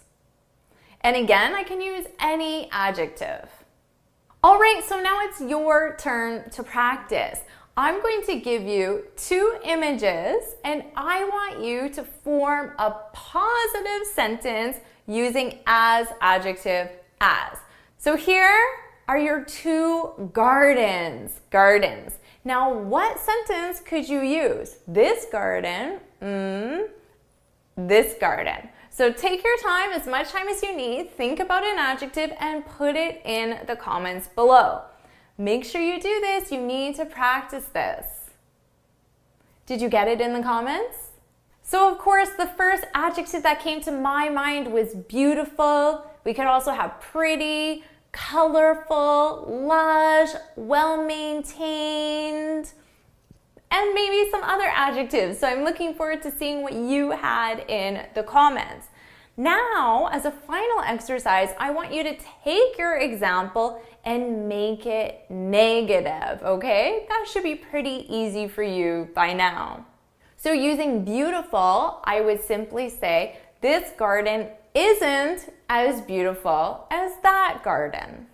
Now, I wanted to make this video because in a previous lesson, I covered as much as. And in the comments, I noticed that there were some questions or that there was some confusion and students were using as much as when they should have been using as, adjective, as. For example, let's take this comment from my awesome student, Buddha. Now, Buddha wrote this example, but had a couple question marks at the end. So Buddha wasn't sure. And it's good that you guessed or that you weren't sure because there is something a little bit off about this comment. So Buddha said, "You are beautiful as much as me." Now here, we definitely need the as, adjective, as. We use as much as when we're comparing two amounts. But in that case, with as much as, there isn't an adjective involved. You're simply dealing with the verb, okay? So you can review that video on as much as. But here in Buddha's comment, how can we take this comment and change it so it's grammatically correct using as, adjective, as? So, take as much time as you need and then put your answer in the comments. So, were you able to correct Buddha's comment here? The correct comment would be, "You're as beautiful as me." You're as beautiful as me. Because we need to use our as, adjective, as structure in this case. First, let's talk about the difference between during and while. Ultimately, they have the same meaning, but their sentence structure is different. So that's the important thing to keep in mind. So let's begin with during. We use during to talk about something that happens over a period of time. So there's this event taking place over a period of time, and then something happens. It happens at one point during that time. It can also even last for a longer period as well during that period of time. So for example, I could say, "My phone rang during the movie." So of course, a movie has a start and an end about 2 hours, right? So the movie's going on and on and on, and then at some point from the start of the movie to the end of the movie, my phone rang. It could have been at the beginning, the middle, the end. We really don't know. But I want you to notice the sentence structure. My phone rang during the movie. So what is the movie in terms of parts of speech? Is it a verb, an adjective, a noun, an adverb? What is it?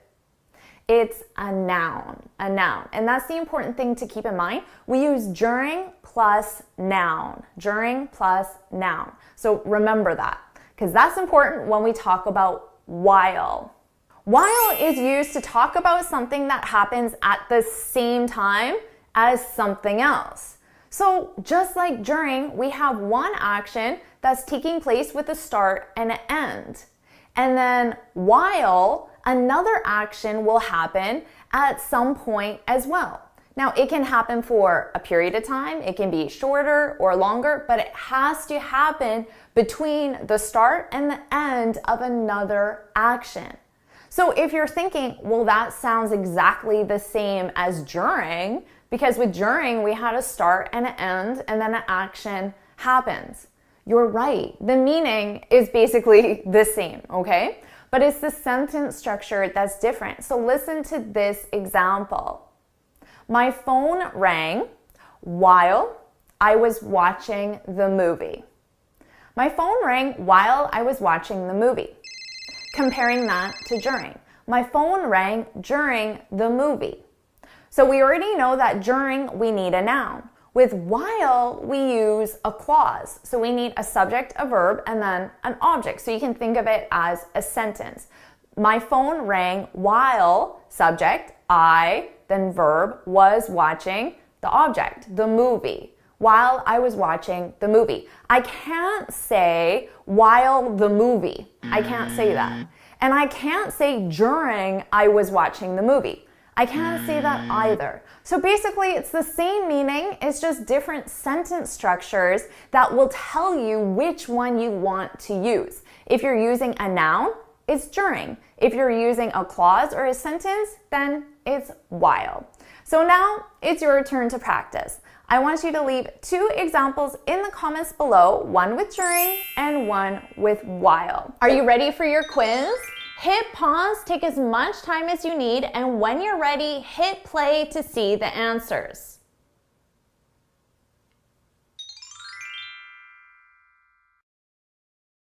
Let's continue on and talk about the difference between the present simple and the present continuous. This is a mistake that I see students making quite a lot, and this is a mistake that I see my advanced students make. Now, you need to keep in mind that when you use a different verb tense, the meaning changes. So when I hear, I live in Paris, in the present simple, that is different from I'm living in Paris. The meaning is different, and I'm going to interpret them differently simply because of the verb tense you used. Now, our present simple, I live in Paris. Of course, to form the present simple, we just take our base verb, which is the infinitive without to. Remember, we need to conjugate this with our subject. So if it was she, it would be she lives in Paris. Okay, now we use the present simple for routines, like I'm sure you know. But we also use the present simple when we're talking about permanent situations, or you can think of them as simply facts. So when I hear someone say, I live in Paris, I see this as a permanent situation. I live in Paris. I live in Paris today, and I'm going to be living in Paris for the future as well. It's a permanent situation. Now, let's take a look at our next sentence. I'm living in Paris. So this is in the present continuous. Now, of course, we form the present continuous with the verb to be conjugated with our subject. So I'm living, she is, she's living, conjugated with our subject. And then we need our verb in ing form. She's living. I'm living. Now, we use the present continuous for situations taking place right now, right? But we also use the present continuous for temporary situations. So when I hear, I'm living in Paris, I think of this as a temporary situation. So I think you're living in Paris right now, but you don't expect to be living in Paris in the future. When in the future? Well, that isn't clear. But when I hear it, I think of it as a temporary situation. And this is a big difference if you live in Paris permanently or you live in Paris temporarily, right? Because you can imagine if you go to a job interview and then you say to the interviewer, I'm living in Paris, well, they might not think that you're going to be in the city for very long. So they might not consider you as an applicant because they want somebody who's going to be in the position for a long time. But you are only going to be in the city temporarily, right? So that could have a really big impact. Or same thing if you're on a date and you're talking to a potential romantic partner, but you say, I'm living in Paris. Well, they might think, well, it's not worthwhile to pursue this relationship because she's going to be moving in the future. So there's a big difference in meaning between these two sentences. So keep in mind, we use the present simple for a permanent situation and the present continuous for a temporary situation. So now it's your turn to practice. I want you to put in the comments one sentence in the present simple that's a permanent situation and one sentence in the present continuous that's a temporary situation. Are you ready for your quiz? Hit pause, take as much time as you need, and when you're ready, hit play to see the answers.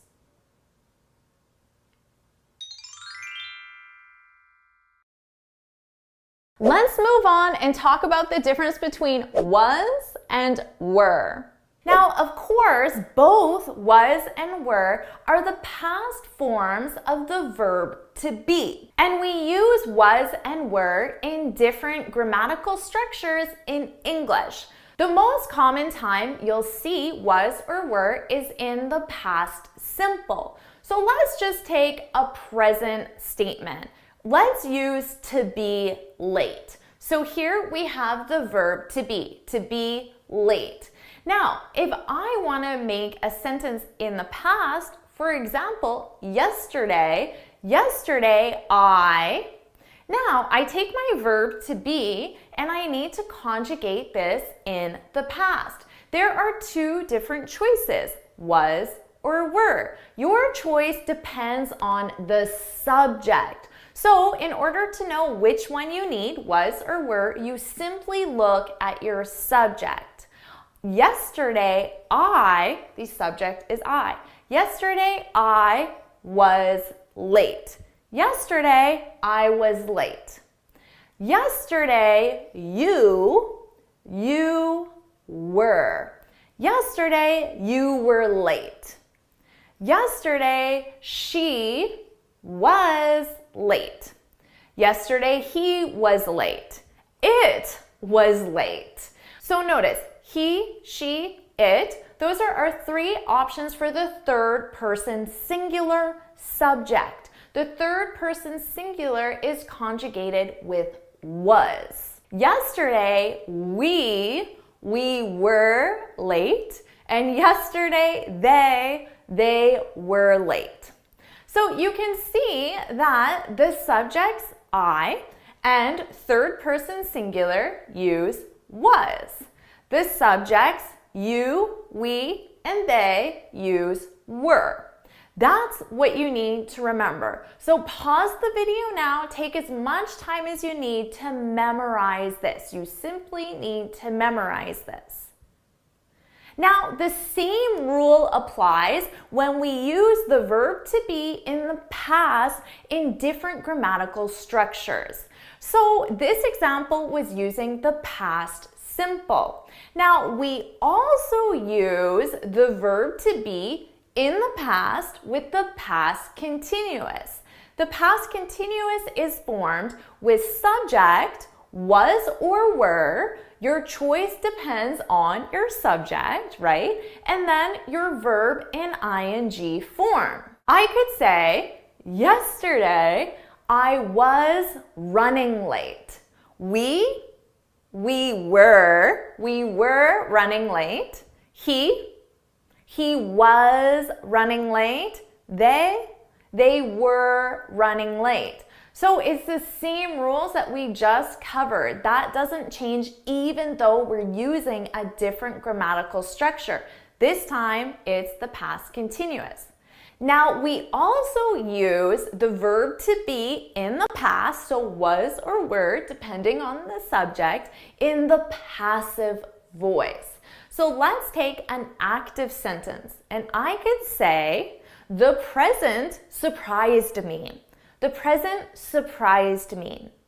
Now, I can take this active voice and I can turn it into the passive, and I would say, what? Well, you guys tell me. I'm going to give you a second and I want you to write it in the comments. What's the passive form of this active sentence? Write it in the comments. So, did you get it? I was surprised. I was surprised by the present. I was surprised by this present. But now, let's say the active form used a different pronoun, and it was the present surprised us. Okay, what would that be now? The present surprised us? What would that be in the passive form? So, you guys tell me. Write it down in the comments, the present surprised us. What would that be in the passive voice? That would be we. We is now the subject, so I need to think. Do I need was or were? Well, remember, it depends on the subject. We use were. We were surprised by the present. To summarize, the choice between was or were depends on the subject. We use was with the subjects I or third person singular, he, she, it. We use were with subjects you, we, and they. And was and were are used in the past form of the verb to be. This is most commonly found in the past simple, past continuous, and passive voice. And now you know how to use was or were so you won't be confused. Are you ready for your quiz? Hit pause, take as much time as you need, and when you're ready, hit play to see the answers.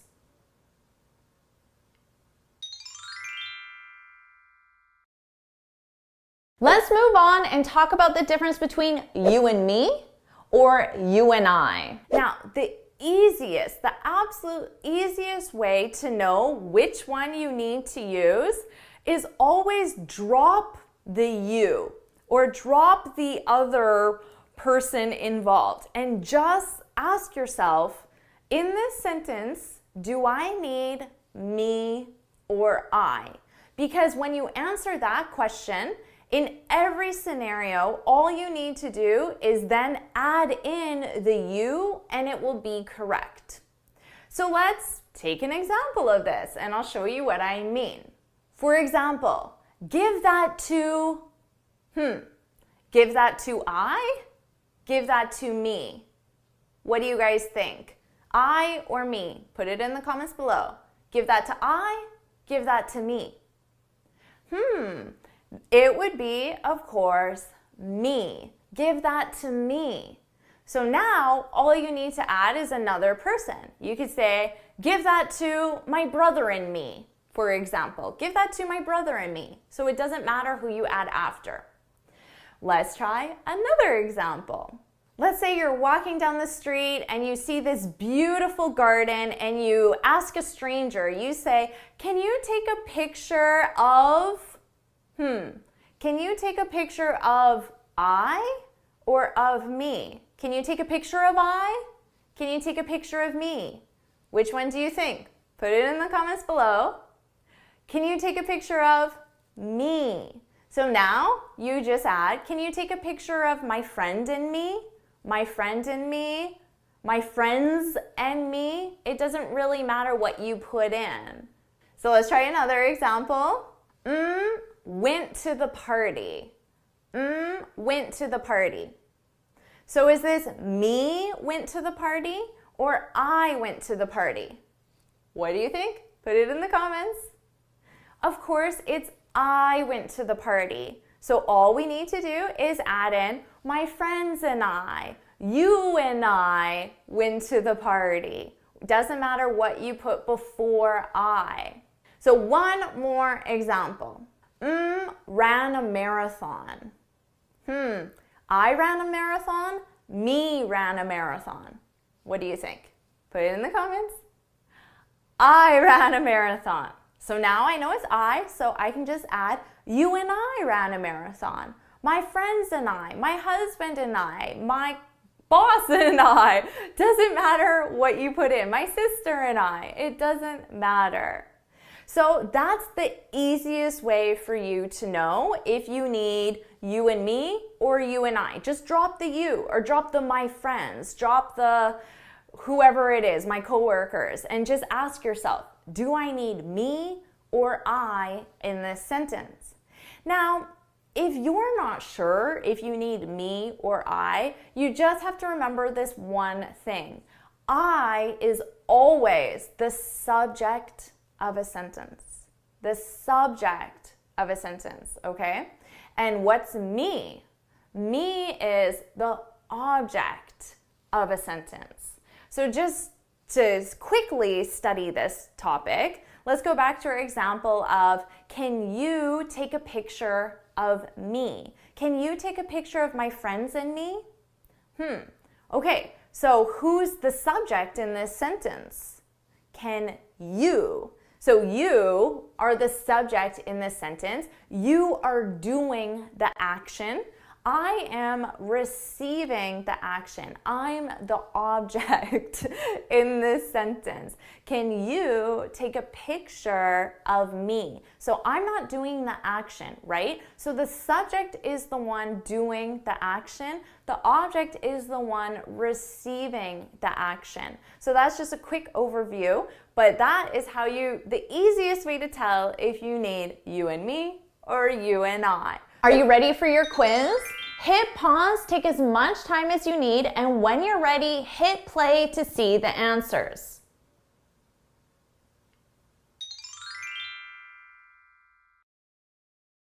Let's move on and talk about have in different conjugations, and we'll look at have had, has had, and had had. Our infinitive form of the verb is to have. Of course, we can use the infinitive in certain sentence structures. For example, I'd like to have more time. So here is the infinitive being used. Now, we can also use the base verb. The base verb is have. So we simply drop the to from the infinitive to get our base verb. We can also use the base verb in certain sentence structures. For example, I'll have time tomorrow. Here we're using it in the future simple. We need will and a base verb. Our base verb is have. I'll have time tomorrow. Now here's where things get tricky. In the present simple form of the verb, we have two options. We have and has. Your choice depends on the subject. We use have for the subjects I, you, we, and they. For example, they have 2 kids. Now, we use has in the present simple for the subjects he, she, and it are third person singular. For example, she has 2 kids. The past form of the verb is had.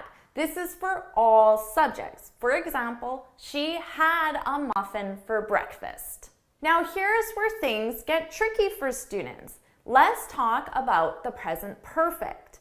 So the present perfect with the verb have can be formed in 2 different ways. it can be formed as has had or have had. Now, had is the same for all subjects. It doesn't change.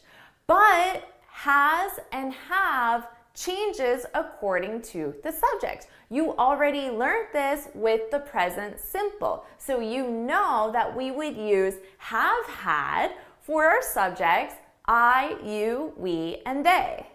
For example, we've had enough. And we use has had for subjects he, she, it, the third person singular. For example, she's had enough. Now notice how I'm using a contraction. I've, you've, we've, they've, she's, he's, it's. Native English speakers always use contractions with the present perfect, so I encourage you to get comfortable with that. So just remember, your choice between have had and has had depends on the subject, and we use has had for third person singular, he, she, it, and we use have had for all other subjects, I, you, we, and they. And now we come to had had. This sounds really bizarre, right? But it's grammatically correct because this is the past perfect form of the verb. Now, had is used for all subjects, so it doesn't change. We use had for I, you, he, she, it, we, and they. So this one is easy to remember. You just have to remember that had is the past perfect, and have had and has had is the present perfect. That's the thing that you need to remember. Now, native English speakers also use contractions with had. So you're not going to hear a native speaker say had very often. You'll hear the contraction, and the contraction is very subtle. It's a very soft sound. I'd had, you'd had, he'd had, she'd had, it had, we'd had, they'd had. So it's a very soft d sound added to the subject.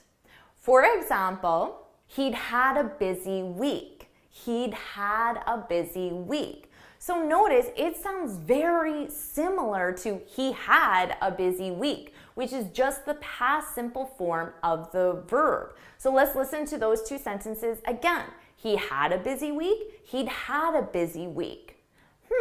I'd say even a native speaker would have a hard time hearing that difference. It's the sentence structure and the rest of the sentence that will let you know if it's a simple past or the past perfect. So you have to pay attention to context as well. So this is a lesson that you're going to have to review a few times to get comfortable with it, and I definitely recommend that you just take some notes so you remember that difference. And now I want you to practice. So of course, I want you to leave a present simple sentence, a past simple sentence, a present perfect sentence, and bonus points if you can leave a past perfect sentence as well. And remember, your conjugation depends on the subject. Are you ready for your quiz? Hit pause, take as much time as you need, and when you're ready, hit play to see the answers.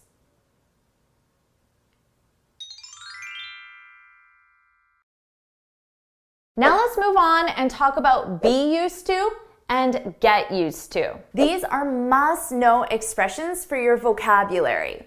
Now, both of them are used to talk about a feeling of comfort when something's new in your daily routine, okay? So let me give you an example. If you watched my video yesterday, you'll know that I'm using a new mouse for my computer.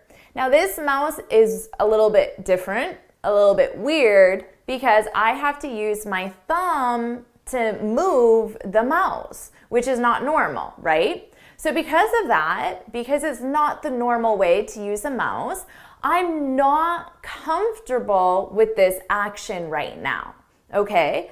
So I have to get used to it. I have to get used to it. Notice I said used to it. It can be two things. It can be the mouse. I have to get used to the mouse, my new mouse, perhaps. So we can have get used to and then a noun. Now, I could also say I have to get used to using it. Using it. Now, what do you notice there? In that case, I'm using a verb, but I'm using a gerund verb, a verb in ing. Get used to using. So get used to plus gerund. Now, this is the case for both be used to and get used to. After to, you can have a noun or a gerund verb. So pay attention to that structure. Now, remember I said I have to get used to this mouse. This means I have to move from a feeling of discomfort to comfort. And the only reason why is because this is a new item in my daily routine. So anytime you add something new to your daily routine, you can use this expression, get used to, okay? Now, how about be used to? When do we use that? Well, you simply need to know the difference between get and be. So we use get when we're talking about a transition from not to. In this case, not comfortable to comfortable, okay? The transition. So I said I have to, it's a requirement, I have to get used to using this new mouse. So I have to transition from not comfortable to comfortable. Now, how about a month later, you could ask me, oh, hey, Jennifer, how's the new mouse? Is it still uncomfortable? And then I could reply a month later, a month after using this mouse every day, I could say, no, I'm used to it. I'm used to it. And remember, the it can be I'm used to the mouse or I'm used to using verb in ing. I'm used to using it. So here, notice I use the verb to be. And that's because I'm talking about my current state. Right now, a month into the future, right now, I'm comfortable with using this mouse. So when you get to the point where that new item in your daily routine is now comfortable, you can use be. I'm used to it. I'm used to it. But when you're in that transition, you'll use get. I'm getting used to it. I need to get used to it. Remember, get and be are verbs, so you need to conjugate them with the time reference and the subject as well. So if it were she, it would be she is used to it, or she's getting used to it. So don't forget that verb conjugation. So just remember that we use be and get used to when we're talking about something new in our daily routine and a feeling of comfort with that new activity. We use get to talk about the transition from not comfortable to comfortable, and we use be to talk about the current state as comfortable. Of course, these are both verbs, so you need to conjugate them with the subject and the time reference, and don't forget our structure. After to, we can have either a noun or a gerund verb. So that's everything you need to know to feel comfortable and confident using be and get used to. Now, of course, it's your turn to practice. I want you to think about something new in your daily routine. For me, it was using my mouse. So what about you? And talk about how you're getting used to it, and then talk about how you are used to it. So see if you can use be and get to talk about this new item in your daily routine. And leave your examples in the comments below. Are you ready for your quiz? Hit pause, take as much time as you need, and when you're ready, hit play to see the answers.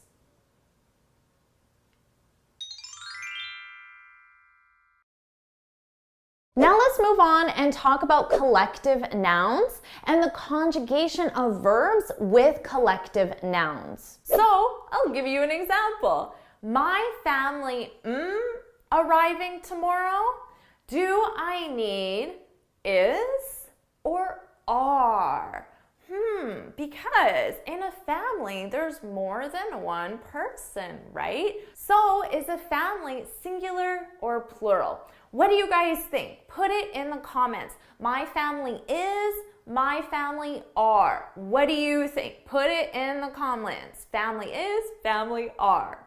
The correct answer is my family is. My family is arriving tomorrow. Now, family is a collective noun. What that means is within this noun, there is more than one.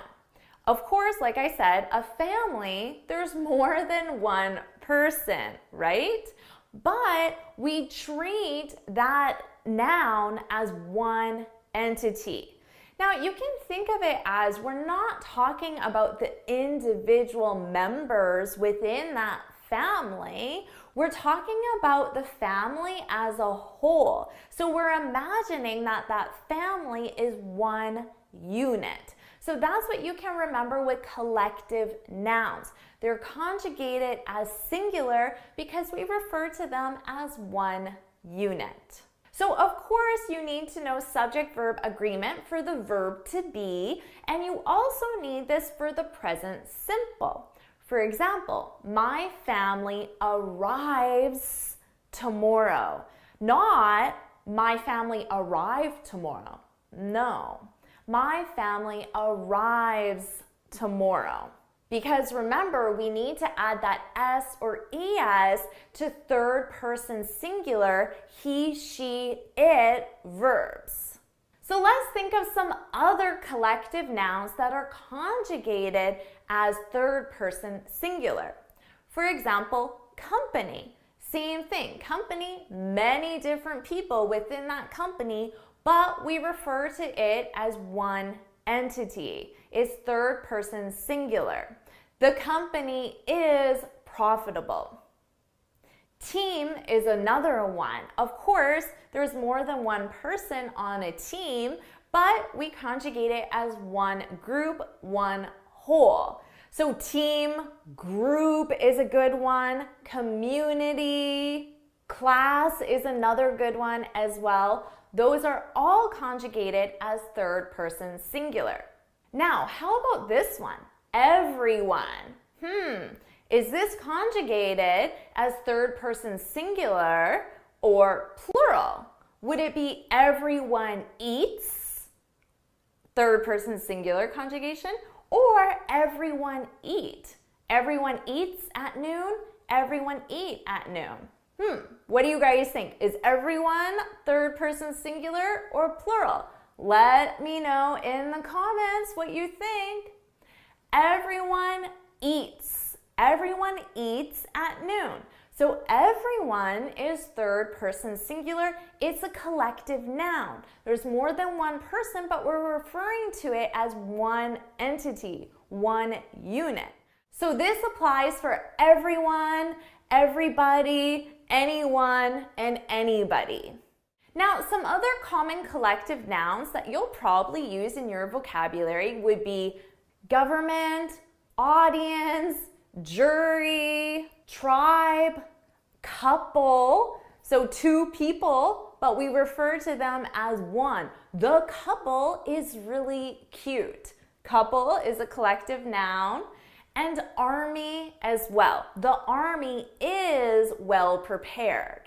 So here's the list of the most common collective nouns. I definitely recommend that you pause the video and you write these down or take a screenshot so you can add these to your vocabulary. And remember, they need to be conjugated as third person singular. This is a really important grammar concept, so make sure you take the time. And for now, to practice, I want you to choose 3 of these collective nouns and write 3 sentences in the comments below just to get really comfortable with them. Are you ready for your quiz?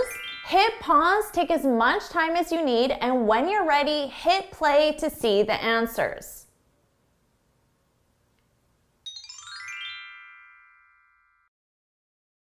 Now let's move on and talk about the difference between can and be able to. Now, both of these are used to talk about ability, but the difference is in the sentence structure that's possible and also what type of ability.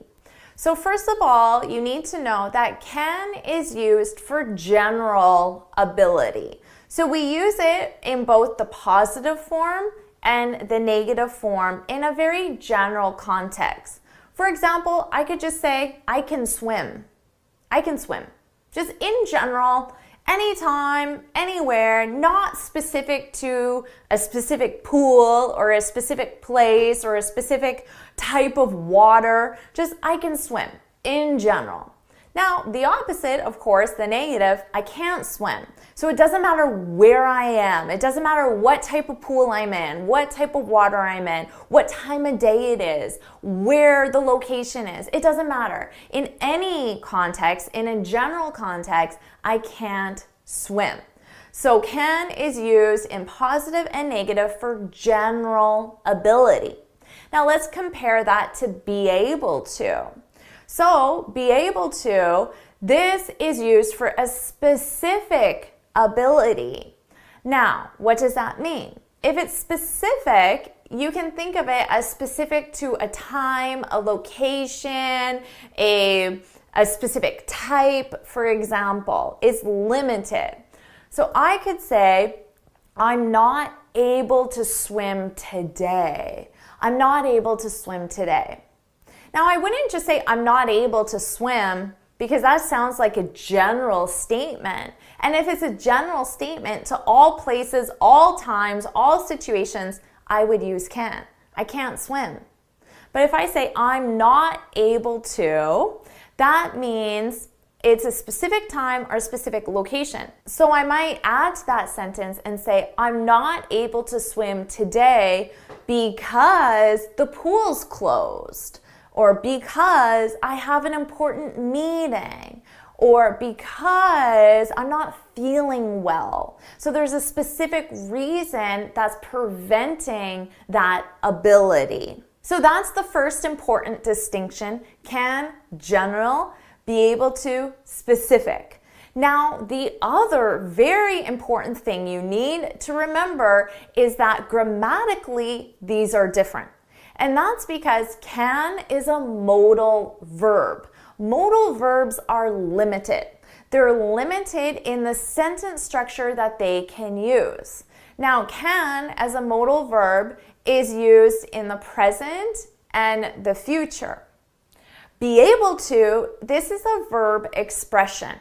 The verb, of course, is the verb to be. That's the verb that's conjugated with the subject and the time reference.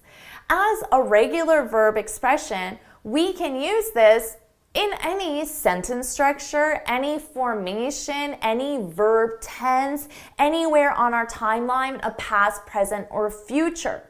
So, this is very important because remember, I previously told you that can is used for a specific ability. But let's say you want to talk about a specific ability in a sentence structure where a modal verb is not possible in that sentence structure. If that's the case, even if you're talking about specific ability, you would use be able to. So you use be able to when can is not possible grammatically. Let me give you an example to make this very clear. So I could say a lifeguard needs swim for 20 minutes without stopping. So in this case, this is a general ability. This is something that a lifeguard needs any place, anytime. It's just a general ability. But what about this blank here? What do I need grammatically to complete this sentence? Well, we have to look at the sentence. I have need as a verb. Needs, The lifeguard needs. Now, need is a verb. The next verb has to be in the infinitive form. Now, can as a modal cannot be used in an infinitive form. It doesn't exist. Modal verbs are just the verb. They don't change in different structures. So in this case, I can't say a lifeguard can swim. No, that grammatically doesn't work, even though I'm talking about general ability. I need an infinitive. Because of that, I have to use be able to. And I'd say a lifeguard needs to be able to in the infinitive form. Now I have a correct sentence. So now you know how to use can and be able to correctly. Are you ready for your quiz? Hit pause, take as much time as you need, and when you're ready, hit play to see the answers.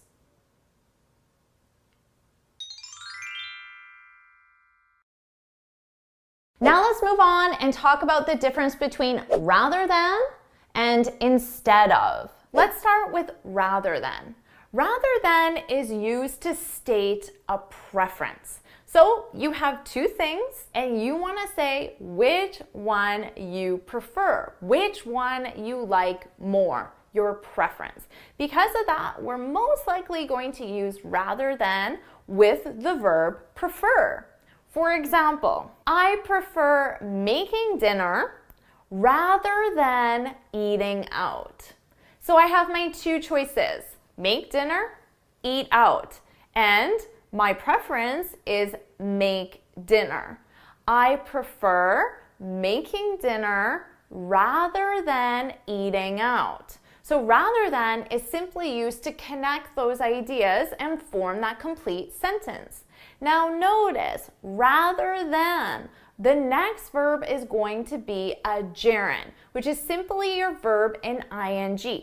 That's 100% of the time when you use a verb, so don't forget that. Now, in terms of placement, I can take that same sentence, but I can move rather than to the beginning of the sentence. And I can say, rather than ordering takeout, I prefer making dinner. So you do have that flexibility. Instead of a gerund verb, you could use a noun. So I could say, I prefer pizza, just the noun. I'm not talking about a verb. I prefer pizza rather than spaghetti. So I'm still connecting the sentence together with rather than, but I'm using two nouns instead of two verbs. Now, instead of is used as substitution, which means I'm going to take one object and I'm going to replace it with something else, okay? So substitution. Rather than just talking about preference, I like this one more, and you still see both objects, that would be rather than. But with instead of, we're substituting. So one is going away and we're only leaving the one we want. That's instead of. So I could say, we made dinner instead of eating out. Okay? So in this case, the two objects, the two choices, make dinner, eat out. But rather than just stating my preference, one's going away. And the one that went away was eat out, okay? So we're left with make dinner. We made dinner. Notice my verb tense is the past simple because this action is already complete. We made dinner yesterday instead of eating out. Now notice I'm still using a gerund verb after instead of. So that's your structure, instead of gerund verb. But we can also use nouns for our structure. So I could say, we had pizza instead of spaghetti. So again, two choices, one of them is going away. We had pizza instead of spaghetti. Now I can also just use the word instead. So let's say a friend asks, oh, so did you have spaghetti last night? So I was talking to my friend about pizza and spaghetti. So she wants to know, did you have spaghetti last night? Then I can say, no, we had pizza instead.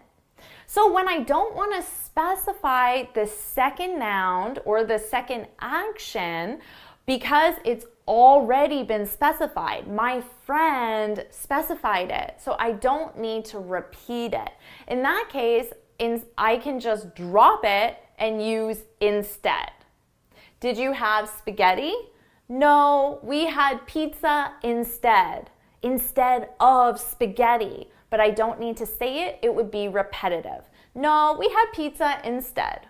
So just remember that rather than is used to express a preference between two things, and instead of is used to talk about substitution. So taking that action and one of them is going away.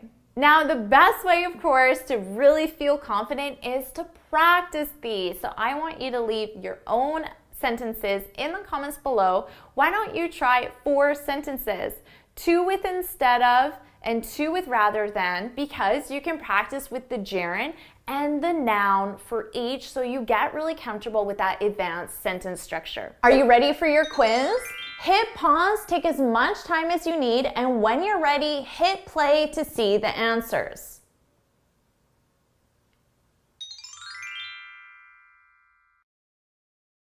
Let's move on and talk about should, must, and have to. Now, all 3 of these are modal verbs, and we use them to talk about obligation or to give advice. First, let's talk about should.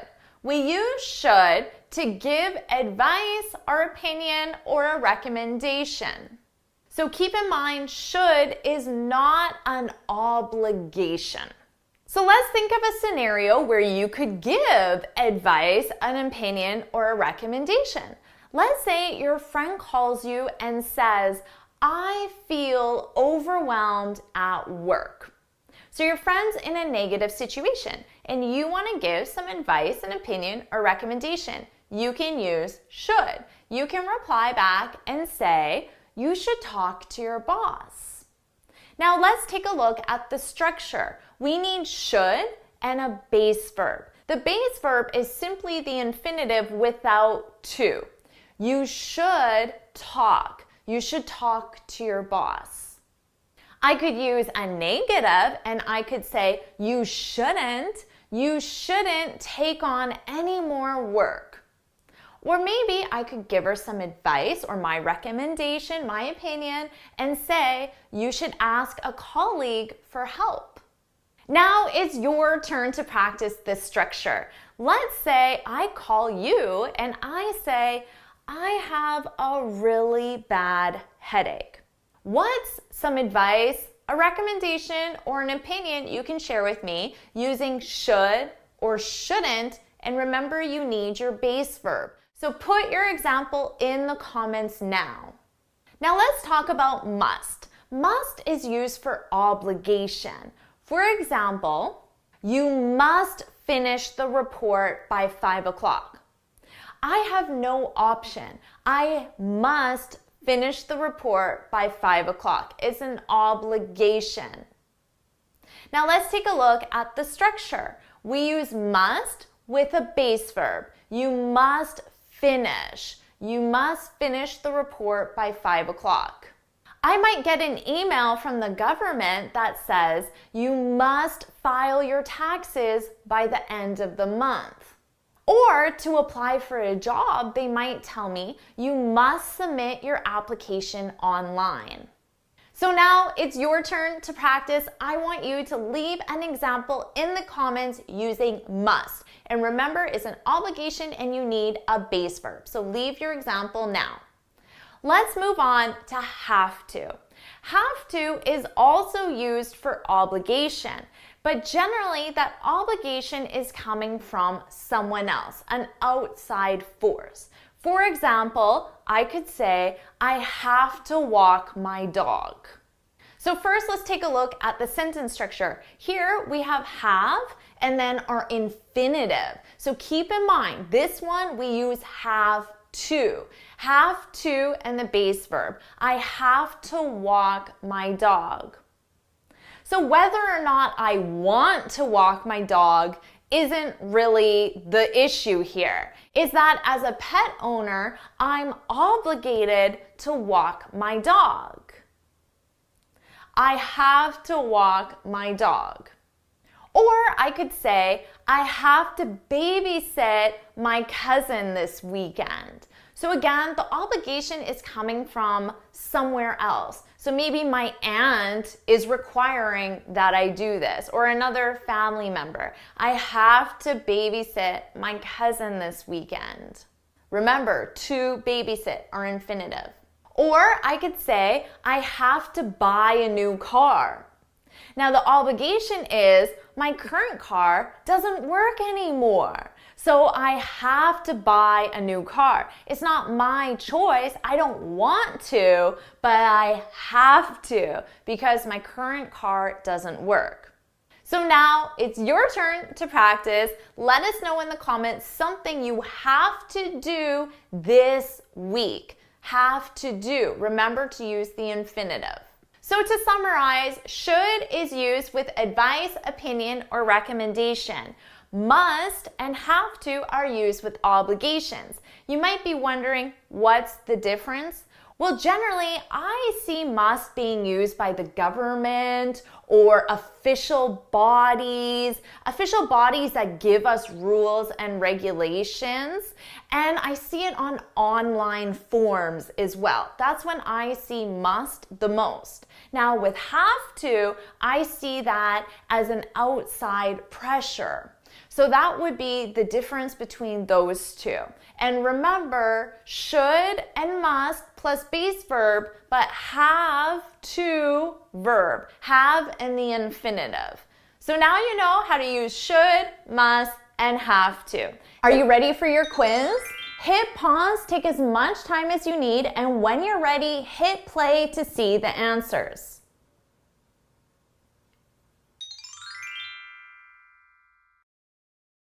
Our final group of confusing words. Let's talk about have no and don't have. So let me give you an example sentence. I have no time. I don't have any time. Now both of these examples have the exact same meaning. We're talking about the existence of time and we're making it negative. So we're saying it doesn't exist in this specific situation. Now, when you look at the sentences, you'll notice that the grammar, the sentence structure is very different. The standard way to form a negative is simply to use the second one. I don't have any time. That's probably the one that you're most comfortable with. Now, I get questions a lot from students because they hear from native speakers on TV, movies, or outside of the classroom, they hear native speakers forming negatives with have no and saying, I have no time. And they're confused by the grammar. So let's make this nice and easy for you. So remember, the meaning is the same.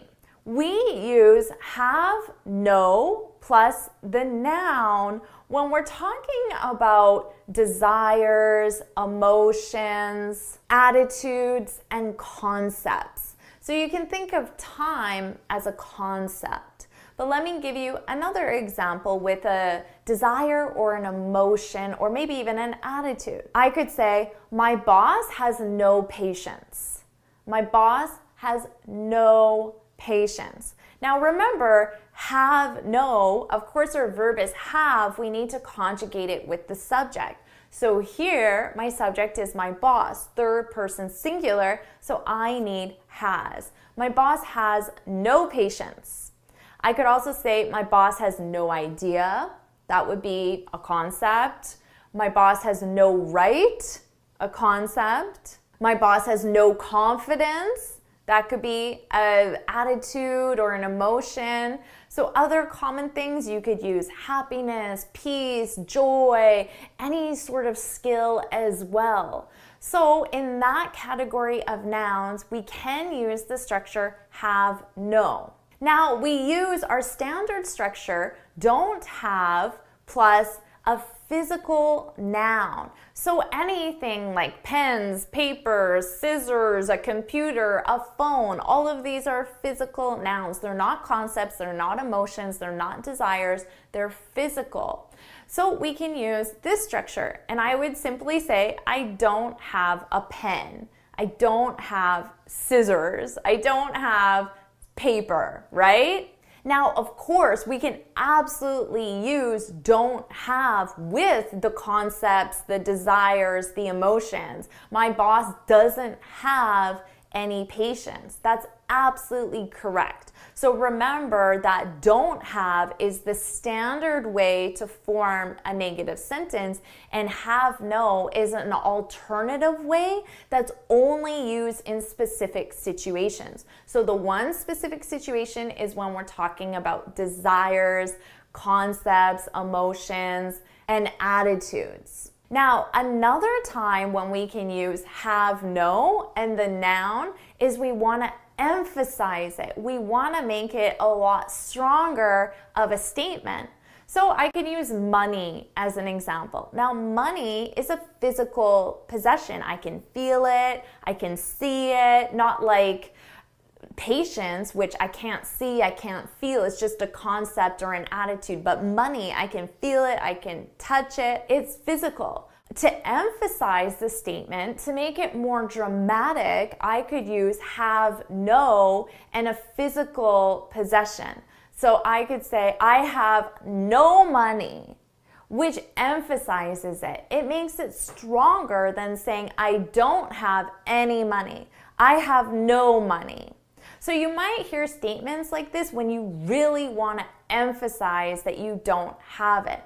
Now, although you can use have no with physical nouns, you have to think, is it common to emphasize that you don't have a pen? Like, would it be common to say, I have no pens? I mean, I guess depending on context, it could be acceptable to emphasize that you don't have a pen, but really, it's not something that you emphasize, that you make more dramatic. So just keep in mind that the standard structure is don't have and you're a noun, but we can use have, no, and a noun. We use it in two specific situations. We commonly use it with concepts, feelings, emotions, desires, or attitudes, and then we can use it with physical nouns when we want to emphasize that physical noun. So now it's your turn to practice.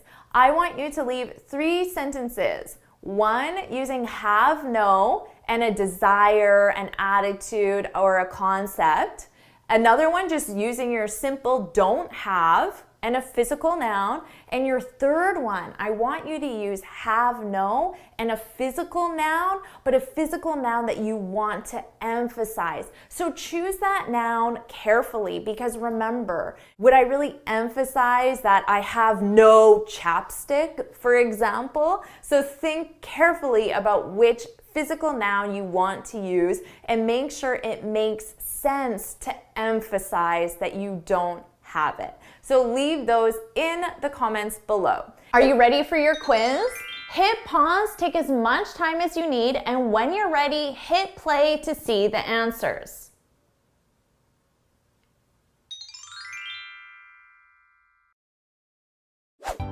Our first confusing word pair is few and a few.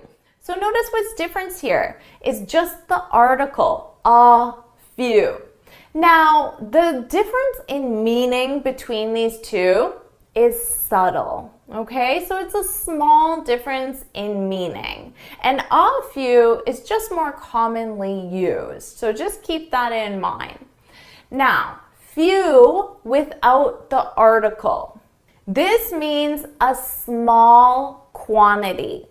So I could say few members of the committee were there. Few members. So this means that a small quantity of members were at the committee. It also means that the majority of the members were not at the committee. So keep that in mind. And when I say majority, I'm talking about 90 to 95%, because few members would be, 5%, 10% maximum. Few members of the committee were there. Now, I could say a few members of the committee were there. A few, including the article. Now, here's where it might seem confusing, because the number of members is the same. When I say a few, it's still a small quantity of members. So what's the difference? The difference is on what you're emphasizing. When I say few members of the committee were there, I'm really emphasizing the lack of members. I'm emphasizing that the majority of the members weren't there. But when I say a few members of the committee were there, I'm emphasizing the number, although small, the number of the committee members that were there. So my focus is on the members that were there. So that's the difference. I know, very subtle, right? Maybe even hard to really understand it. But let me give you a simpler example that everybody can relate to. So let's say you're new in a city, okay? And because of that, you haven't met very many people yet. You can say, I have few friends in this city. Or you could say, I have a few friends in this city. So in both cases, we're talking about a small quantity, right? But think about how it's what you're emphasizing that's different, and how this might change the emotion that you have about the statement. Because when I say, I have few friends in this city, it's really emphasizing the lack of friends that I have. But when I say I have a few friends in the city, it's emphasizing the friends I have. Although it's a small number of friends, maybe only 2 or 3, I still have 2 or 3 friends in the city. That's better than 0 friends, right? So in the first example, it sounds a little more sad because you're emphasizing lack. In the second example, it sounds a little more positive because you're emphasizing what you have. So if it helps you to think of it like this, you can think of few as not many. I have few friends in the city. I don't have many friends in the city. But you can think of a few as some. I have a few friends in the city, 2 or 3. I have some friends in the city. So they're more closely related and they differ from few. So hopefully that will help you understand the meaning.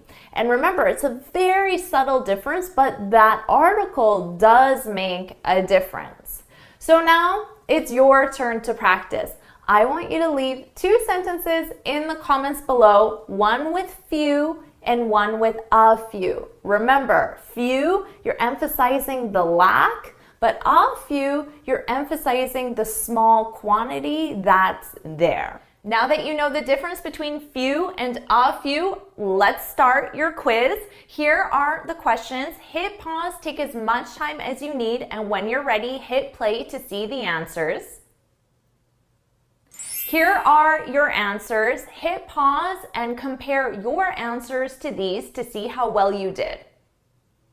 So how did you do with that quiz? Share your score in the comments below, and let's move on with our next confusing word pair. Now let's look at sometime, sometime, and sometimes. Sometime as one word is an adverb. And we use this to talk about an unspecified point in time. Now, when I say point in time, that's important because we're not talking about a span of time, a time that has a duration. We're talking about an unspecified point in time. So I could say, you should visit me sometime. You should visit me sometime. Now, when I say sometime, it's not specified. It could be tomorrow, it could be next week, it could be next year, it could be next month, any time. Now, I could also say, I'll clean the garage sometime soon. So notice I added soon onto it because I just said it could be tomorrow or it could be next year. So if you want to make the time a little more specified but still unspecified, you could add soon, sometime soon.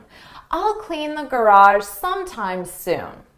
Now let's talk about sometime. 2 words. So this is an expression.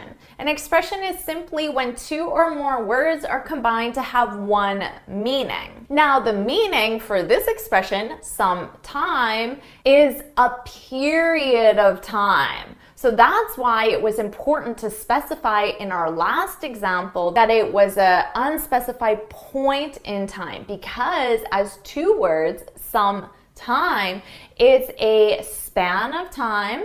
And it's generally a longer span of time. So you can think of it as a while.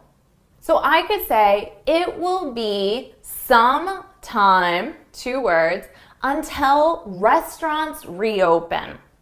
So when I say some time, we don't know how long, but I know it's a longer span of time.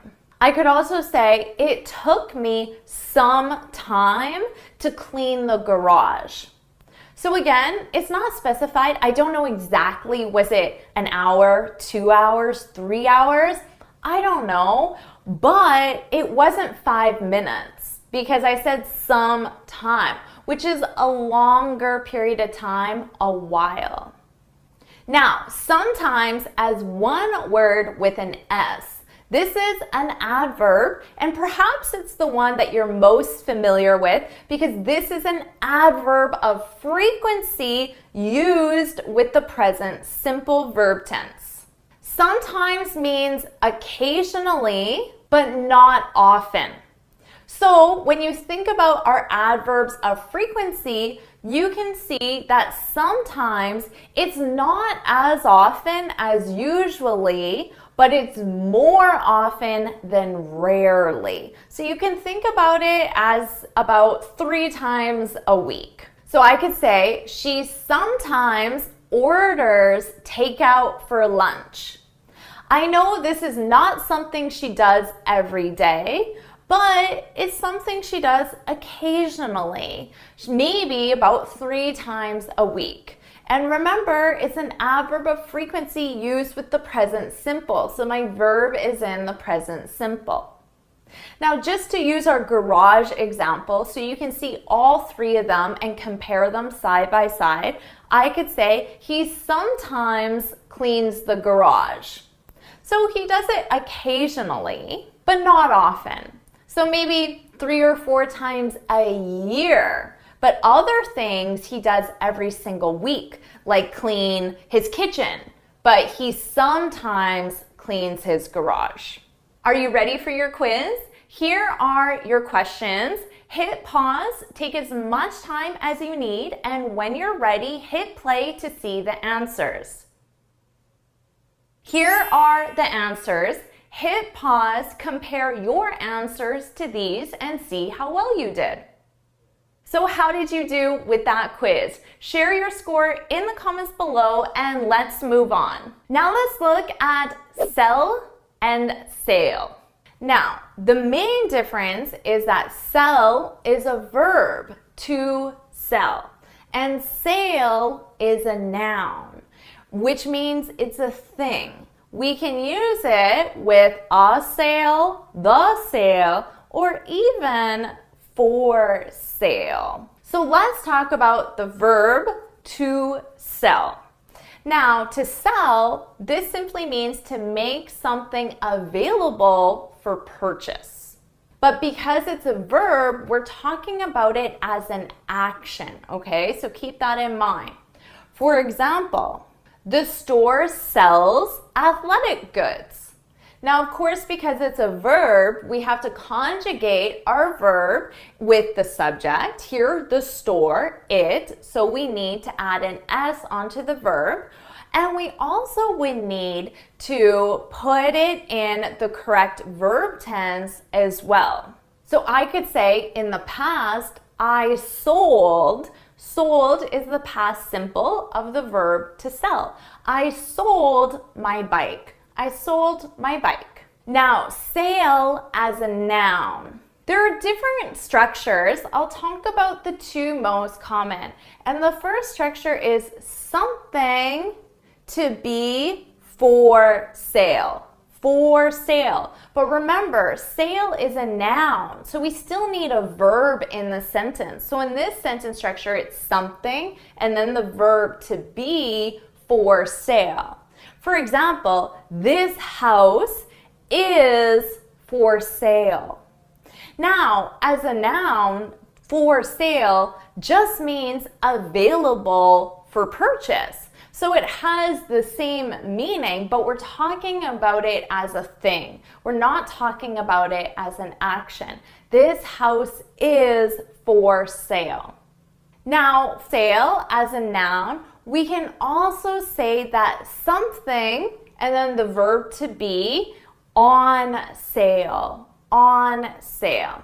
Okay? Let me give you an example. I could say, do you sell bikes?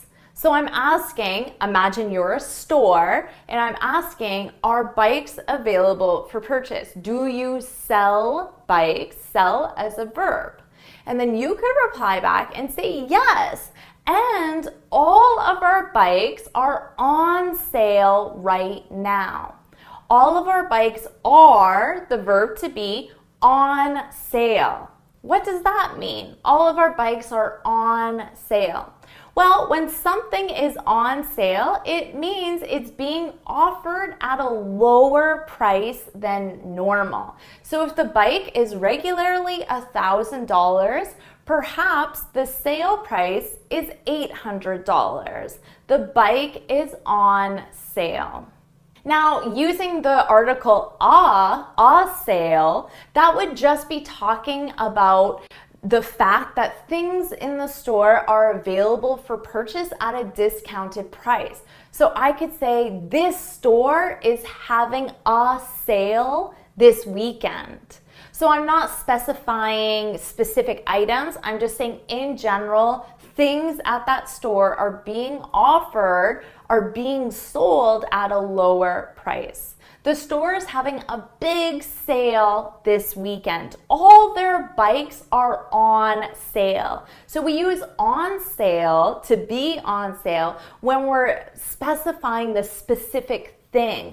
All of our bikes are on sale. Are you ready for your quiz? Here are your questions. Hit pause, take as much time as you need, and when you're ready, hit play to see the answers. Here are the answers.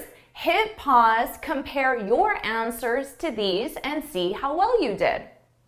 So how did you do with that quiz? Share your score in the comments below and let's move on. Let's move on and look at the difference between raise and rise. Both of these are verbs and they're both used to talk about the increase. So something going up. The difference between these two verbs is the sentence structure and how they're formed grammatically, because raise is a transitive verb. Don't let that confuse you. The only thing it means is that it requires a direct object. For example, in a classroom, the teacher could say, if you have any questions, please raise. Now, is this sentence correct or incorrect?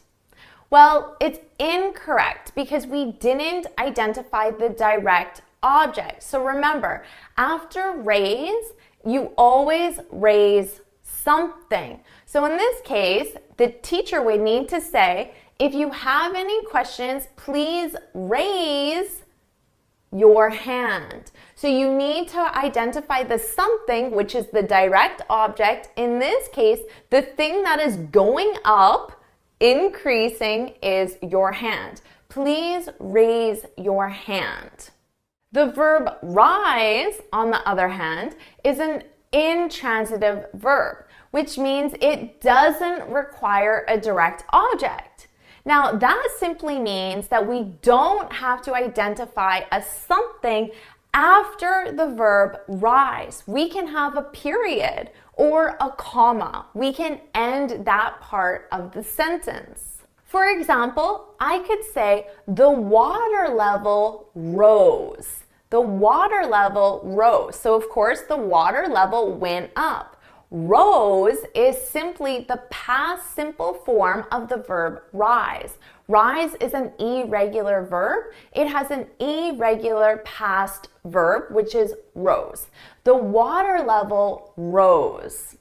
Now notice, I can end my sentence right there. I don't have to identify a something because it's intransitive. Now, going back to the verb raise, which is transitive, requires a direct object, I could say the government raised the minimum wage. The government raised, increased something. What did they increase? The minimum wage. So that means the minimum wage went up. It increased. The government raised, I need to identify the something. The government raised the minimum wage. And notice here, raise in the past form is a regular verb. We just add an ed to it. Now, taking that same sentence and thinking about rise, which is intransitive, I don't need a direct object.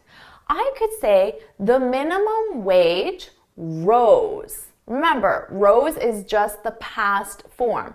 The minimum wage rose. So remember, something raises something, but something rises. That's the sentence structure that you need to follow. Now, technically, these two can be used together.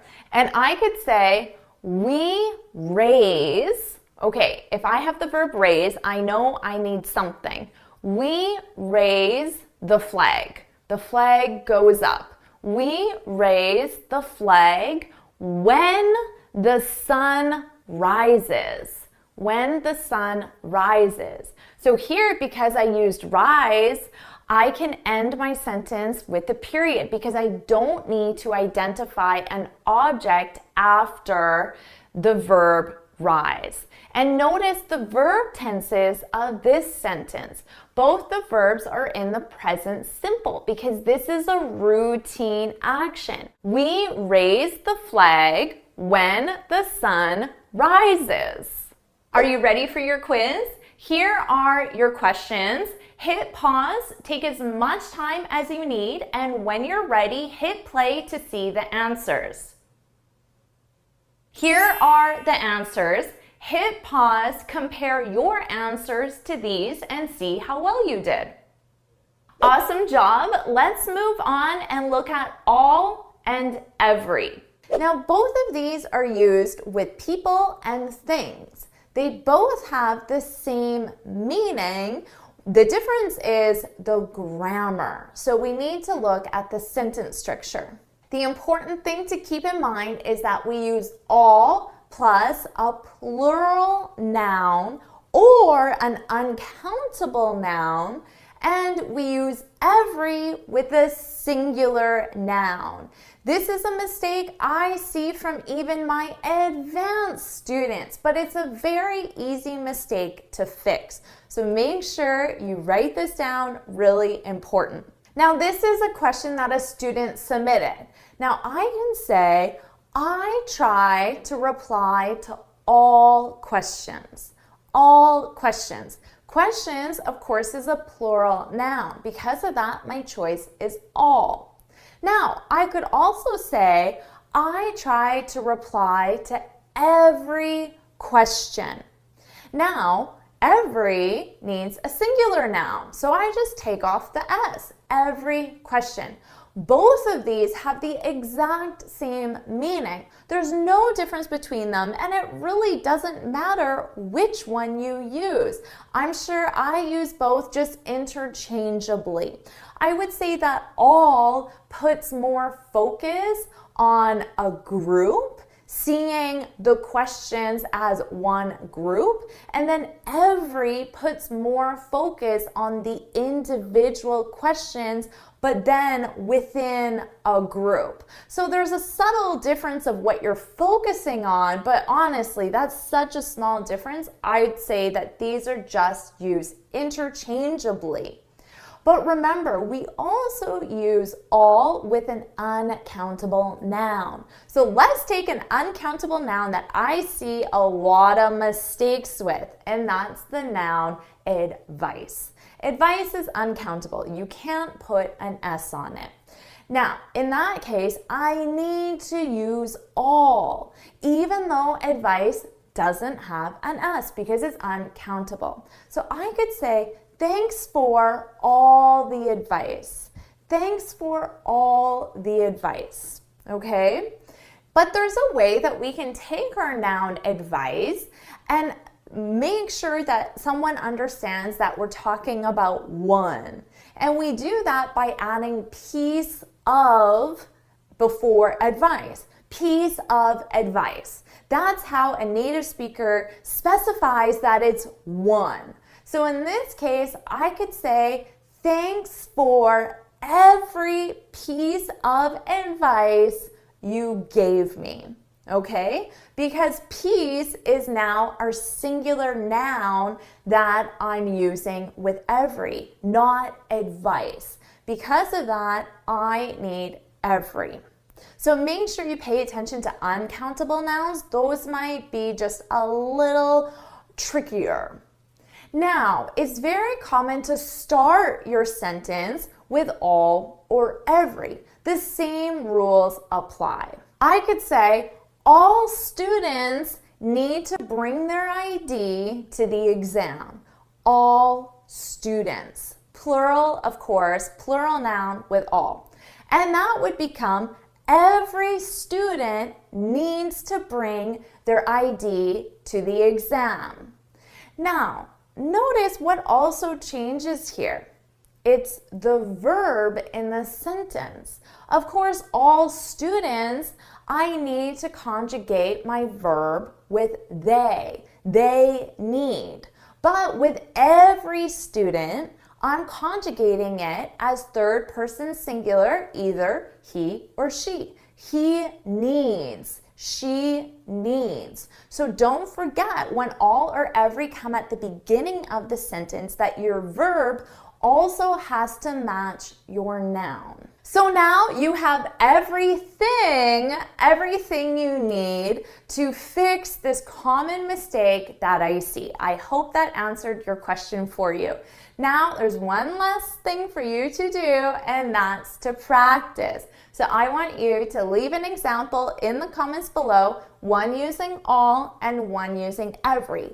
Now just to get lots of practice, why not see if you can do an example where all and every are in the middle of a sentence, and then definitely one where all and every start your sentence, so you can get comfortable conjugating that verb as well. So that's 4 sentences in total. Put them in the comments below. Are you ready for your quiz? Here are your questions. Hit pause, take as much time as you need, and when you're ready, hit play to see the answers.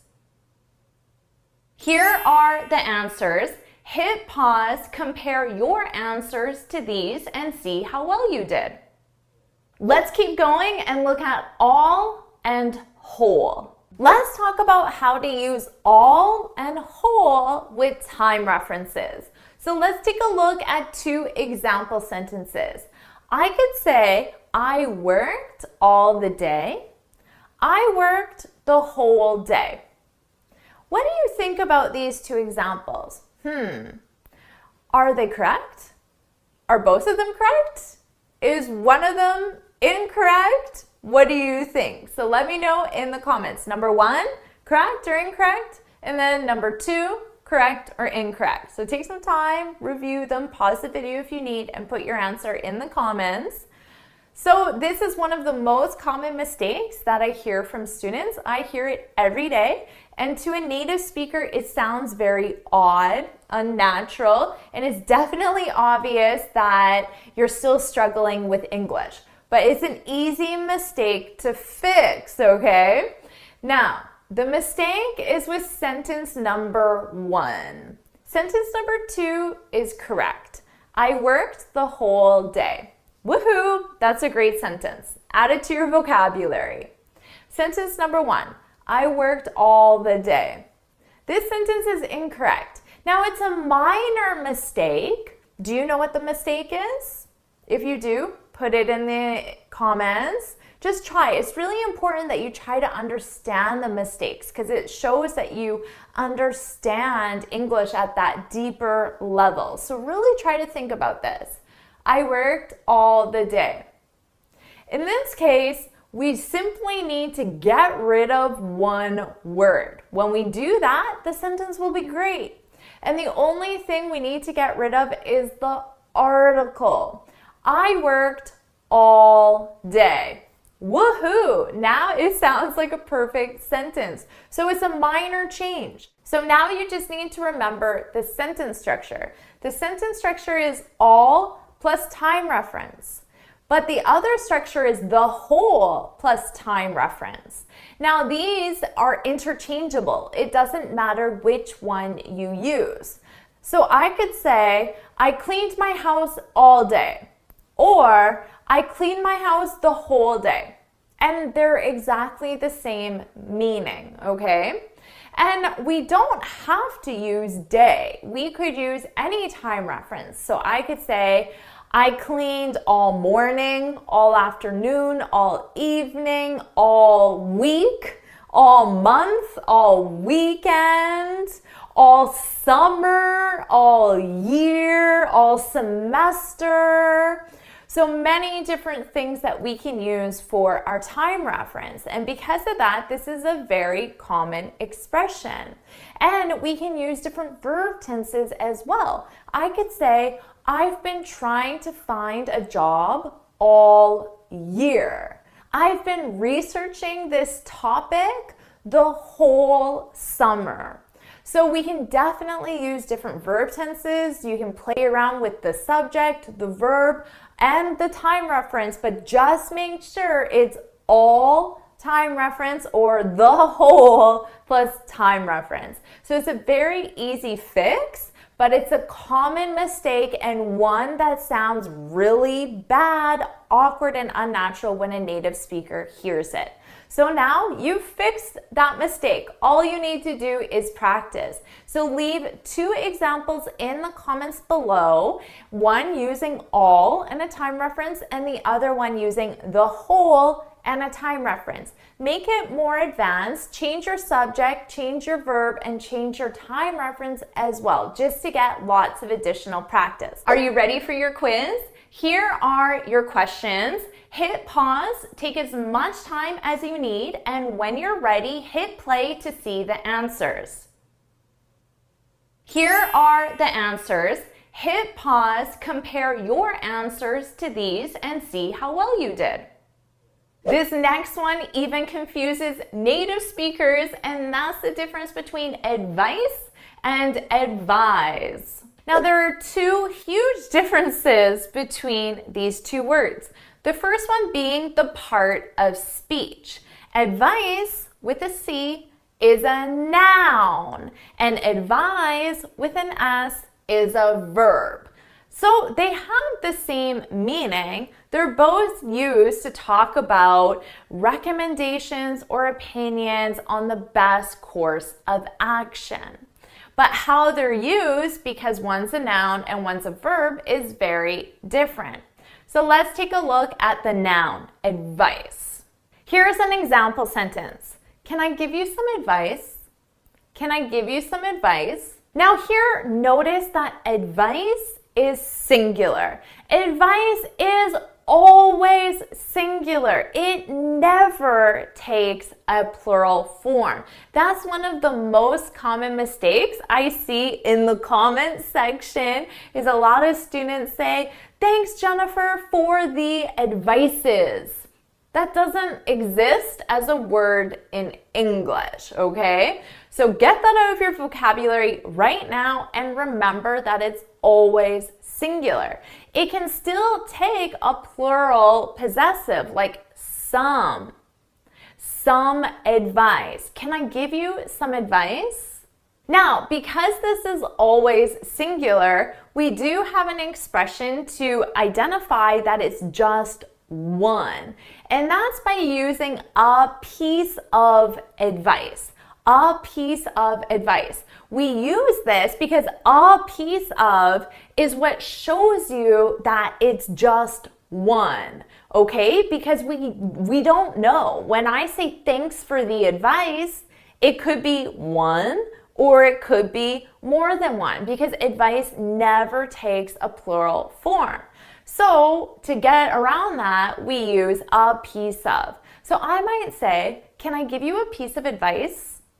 And that lets you know I have one thing to say to you. Now, otherwise, if I want to identify that as plural, remember I used some. Can I give you some advice? Now I'm going to say two or more things to you. So that's advice. Now, let's talk about advise. Advise with an S is a verb, like I already said. Now, as a verb is going to come after the subject. So I could say the lawyer advised the client. Now remember, as a verb, it's going to be conjugated. So here is conjugated in the past simple. The lawyer advised the client. Now, thinking about this advice, notice I just switched to the noun form. The noun form, it's a thing. So imagine advice as a physical thing. So the advice the lawyer gave the client, okay? So thinking about the advice the lawyer gave the client could say, "We were advised to take the deal." We were advised to take the deal. So here I'm conjugating it in the passive form. So just remember that advise is a verb and it's going to be conjugated, so you'll see it in different forms. So that's the first major difference is how they're used in parts of speech. To summarize, advice with a C is a noun, always singular, and advised with an S is a verb. It's conjugated with the subject and the time reference. Now, the other major difference, maybe you already noticed it, I hope you did, but it's the pronunciation. The pronunciation is very different.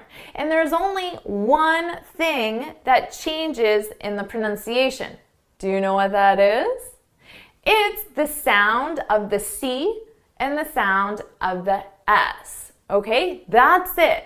So both of these are stressed on the second syllable. Advice, advise, advice, advise, advice, advise. So the second syllable is the one you hear louder and longer. But let's take a look at the noun, advice. So notice that C is being pronounced as an S. Advice. It ends on the S. Advice. Now, what about advise? Our verb. Our verb is pronounced as a Z. So the difference is that our vocal cords are engaged and it's a stressed sound. So you can think of it more as a Z sound. Advise. So you have to get your vocal cords engaged. So the difference between a S, Z, S, Z.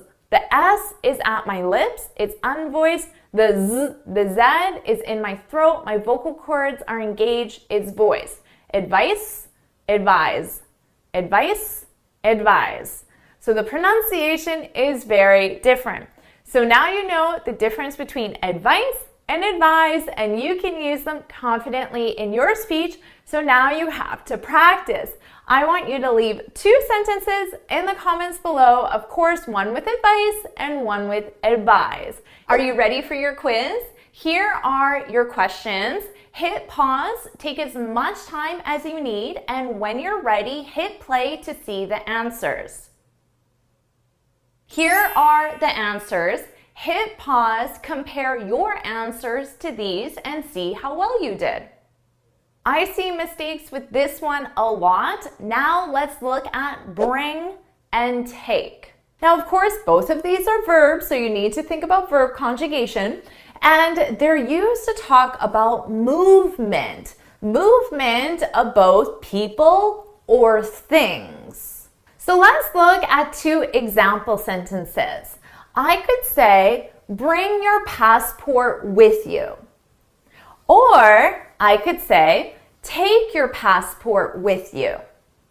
Now, what's the difference between these 2 sentences? The thing you need to remember is that bring is used to talk about movement towards, and take is used to talk about movement away.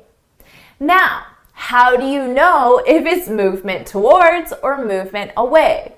It simply depends on your reference point.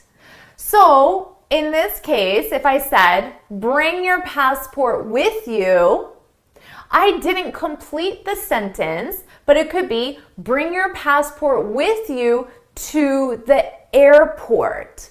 So you can think about where your passport is going. It's going towards the airport. Our only reference point for location is the airport. Now, I could say, take your passport with you when you leave the house. So in this case, our reference point is the house. And the passport is going away from the house. Take your passport with you when you leave the house. But remember, in my original examples, I didn't include either reference point. And it's common that we don't because it's obvious based on context. So if I'm standing in the house and I say to you, take your passport with you, as you're leaving, it's obvious that it means when you leave the house, right? Or if we're thinking about going to the airport and I say bring your passport with you, the location is obvious. So a lot of times it's just there based on context and it's not explicitly stated. Now, in many cases, take and bring can be used interchangeably without a difference in meaning or without a miscommunication. So let's imagine that this is a report and I'm talking to a colleague. If I said, take the report with you or bring the report with you, it doesn't really matter because ultimately the report is moving and that's the only thing that matters. But let's think of another example where there is a specific time you need to use one or the other. Let's imagine that you're in a restaurant and you don't have a menu, okay? So you call the server and you say, excuse me, can you bring me a menu? Can you bring me a menu? That's the only available choice because of course the menu is moving towards you. Can you bring me a menu? So the server brings you a menu, you order your meal. Now 20 minutes later, you're finished, the server comes to your table, she looks at your dishes that are now empty, and she says, can I take those? And in this case, take is the only available choice because the dishes are going to move away from the table. So just remember that there are times when only one option is available, and it simply depends on the direction of the movement. If it's towards, we use bring, and if it's away, we use take. So that's all you need to know to feel confident using the verbs bring and take. So now it's your turn to practice. Leave 2 examples in the comments below. Remember, these are verbs, so you need to conjugate them with your subject and your verb tense. And 1 example using take and 1 example using bring. Leave them in the comments below. Are you ready for your quiz? Here are your questions. Hit pause, take as much time as you need, and when you're ready, hit play to see the answers. Here are the answers. Hit pause, compare your answers to these, and see how well you did. Do you know the difference between bother and disturb? Let's find out. Now, first we'll look at them in the context of interrupt. So let's say that you want to talk to your professor at school, and he's in his office, and you're not sure if he's busy. So you can knock on the door and you can say, sorry to, now what would we want? Bother or disturb? Sorry to bother you, but sorry to disturb you, but what do you guys think? Bother or disturb? Well, in this case of interrupt, they're interchangeable. They have the same meaning, okay? So you can use either one and there's no difference. The only thing that I notice is that disturb, it's more formal, and bother just sounds a little more casual. Sorry to bother you, but I have a question. Sorry to disturb you, but I wanted to ask you a question. Now, I think the majority of people are using it in this specific context. However, we do have some other ways that we can use the verbs to bother or to disturb. So let's quickly discuss those. The verb bother also means to annoy or to cause problems for. And the sentence structure would be someone or something bothers someone. For example, let's say I work in an open space with lots of people around me, but I like listening to music while I work. I don't like wearing headphones. So I'm playing music out loud at my computer, even though there are other people around. Now, maybe I could be respectful of the other people and I could ask them, oh, is my music bothering you? Is my music bothering you? In that sense, annoying you or causing problems for you. Is my music, remember, something bothers someone. My music, is my music bothering you? So that's a really great question you could ask. Now, you could also make a statement about your coworkers. For example, this is a common situation where you would use this verb. Let's say one of your coworkers whistles all the time while they're working. I wish I could demonstrate whistling to you, but actually I don't know how to whistle. I'll try. That's literally the best I can do. I've tried so many times to whistle and I just don't know how. So now you know something weird about me. I can't whistle. Okay, so let's say your coworker whistles all the time while they work. And then you could just make a statement and say, oh, his whistling really bothers me. His whistling really bothers me. In the sense of it annoys you or causes problems for you. In that case, we wouldn't use disturb. Disturb doesn't really have the same meaning. It sounds a little odd to use it. So in this specific case of something or someone bothers someone, we would use bother. So let us know in the comments, what's something that bothers you? Let us know in the comments.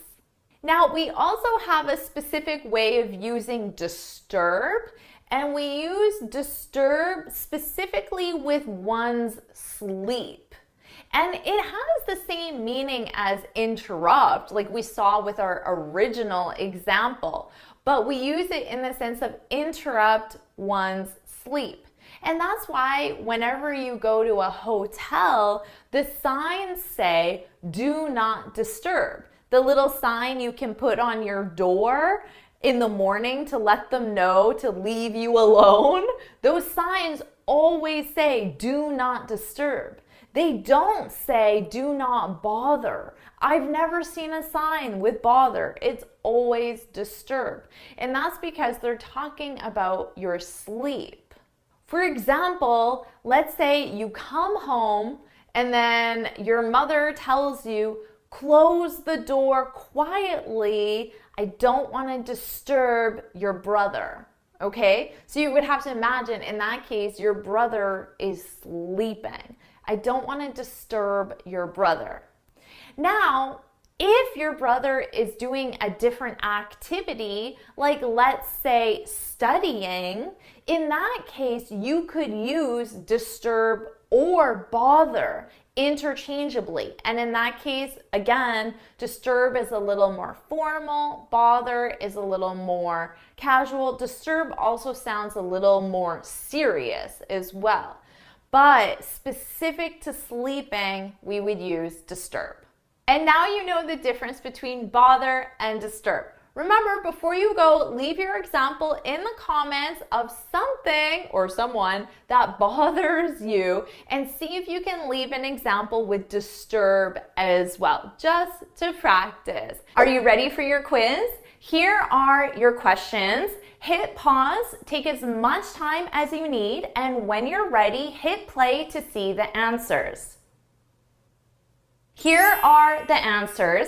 Hit pause, compare your answers to these, and see how well you did.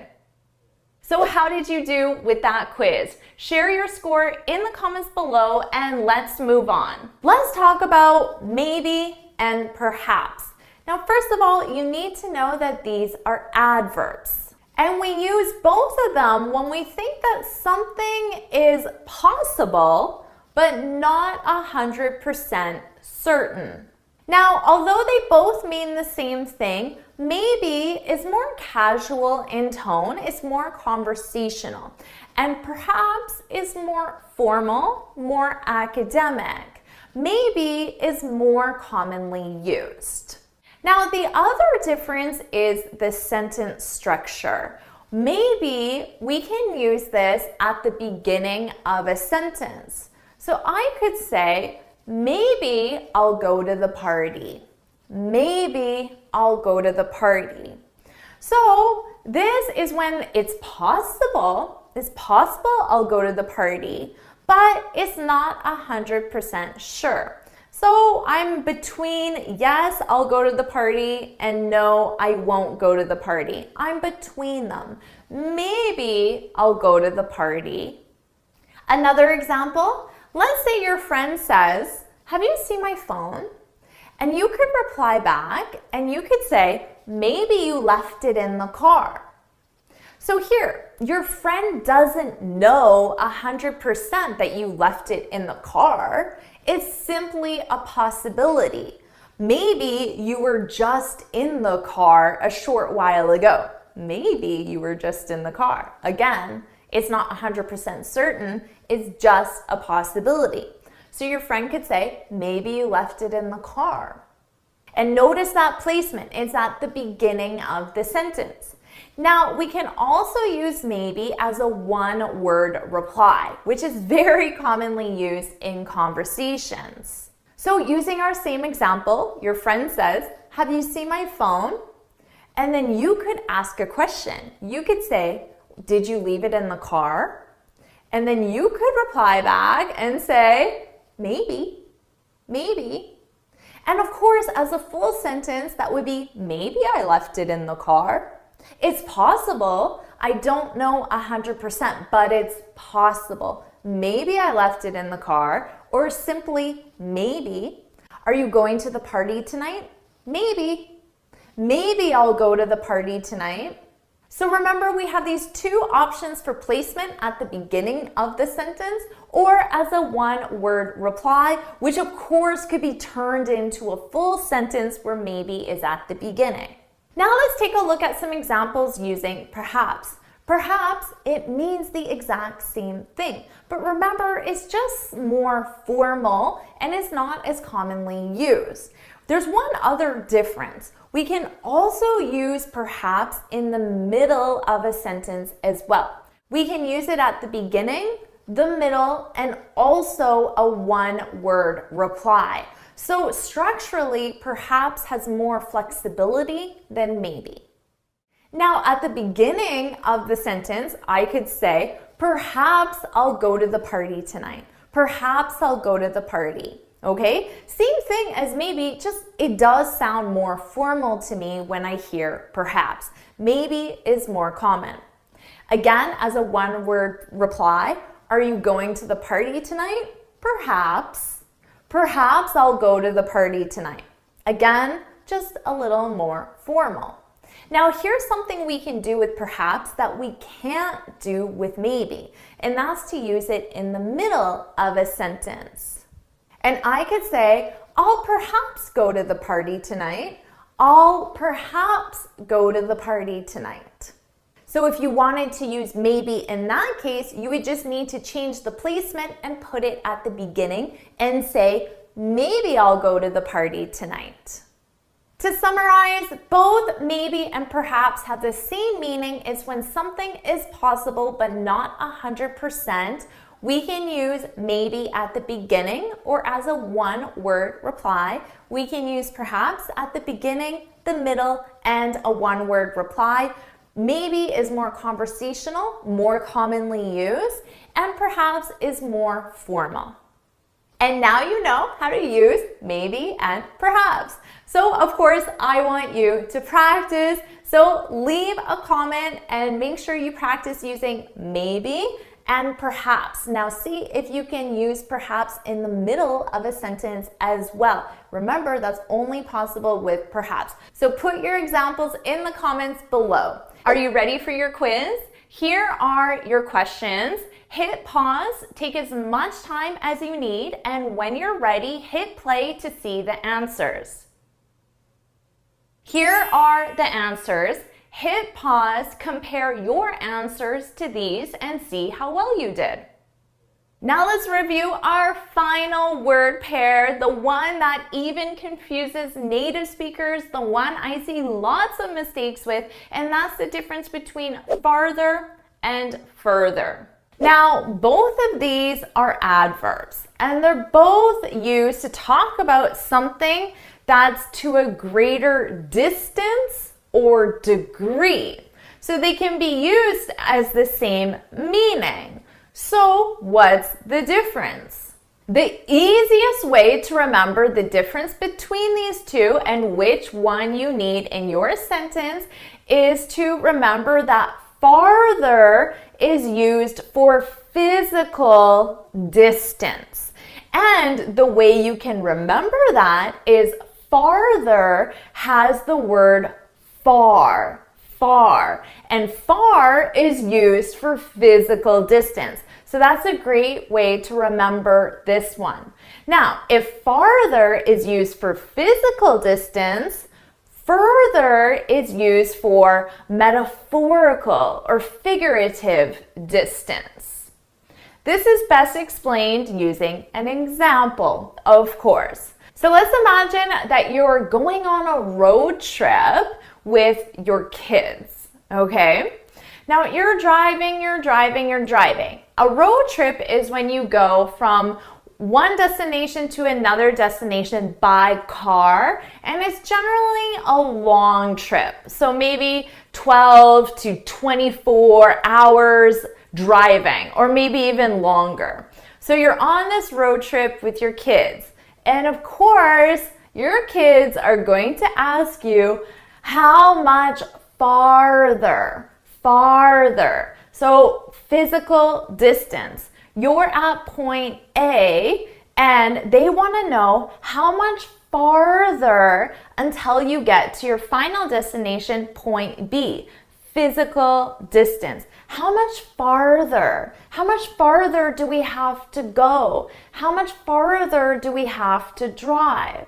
So you tell your kids that you still have 12 hours left. It's a long road trip. So you're driving. Now, you get to this point where you can't drive any farther. You can't drive any farther. So physical distance.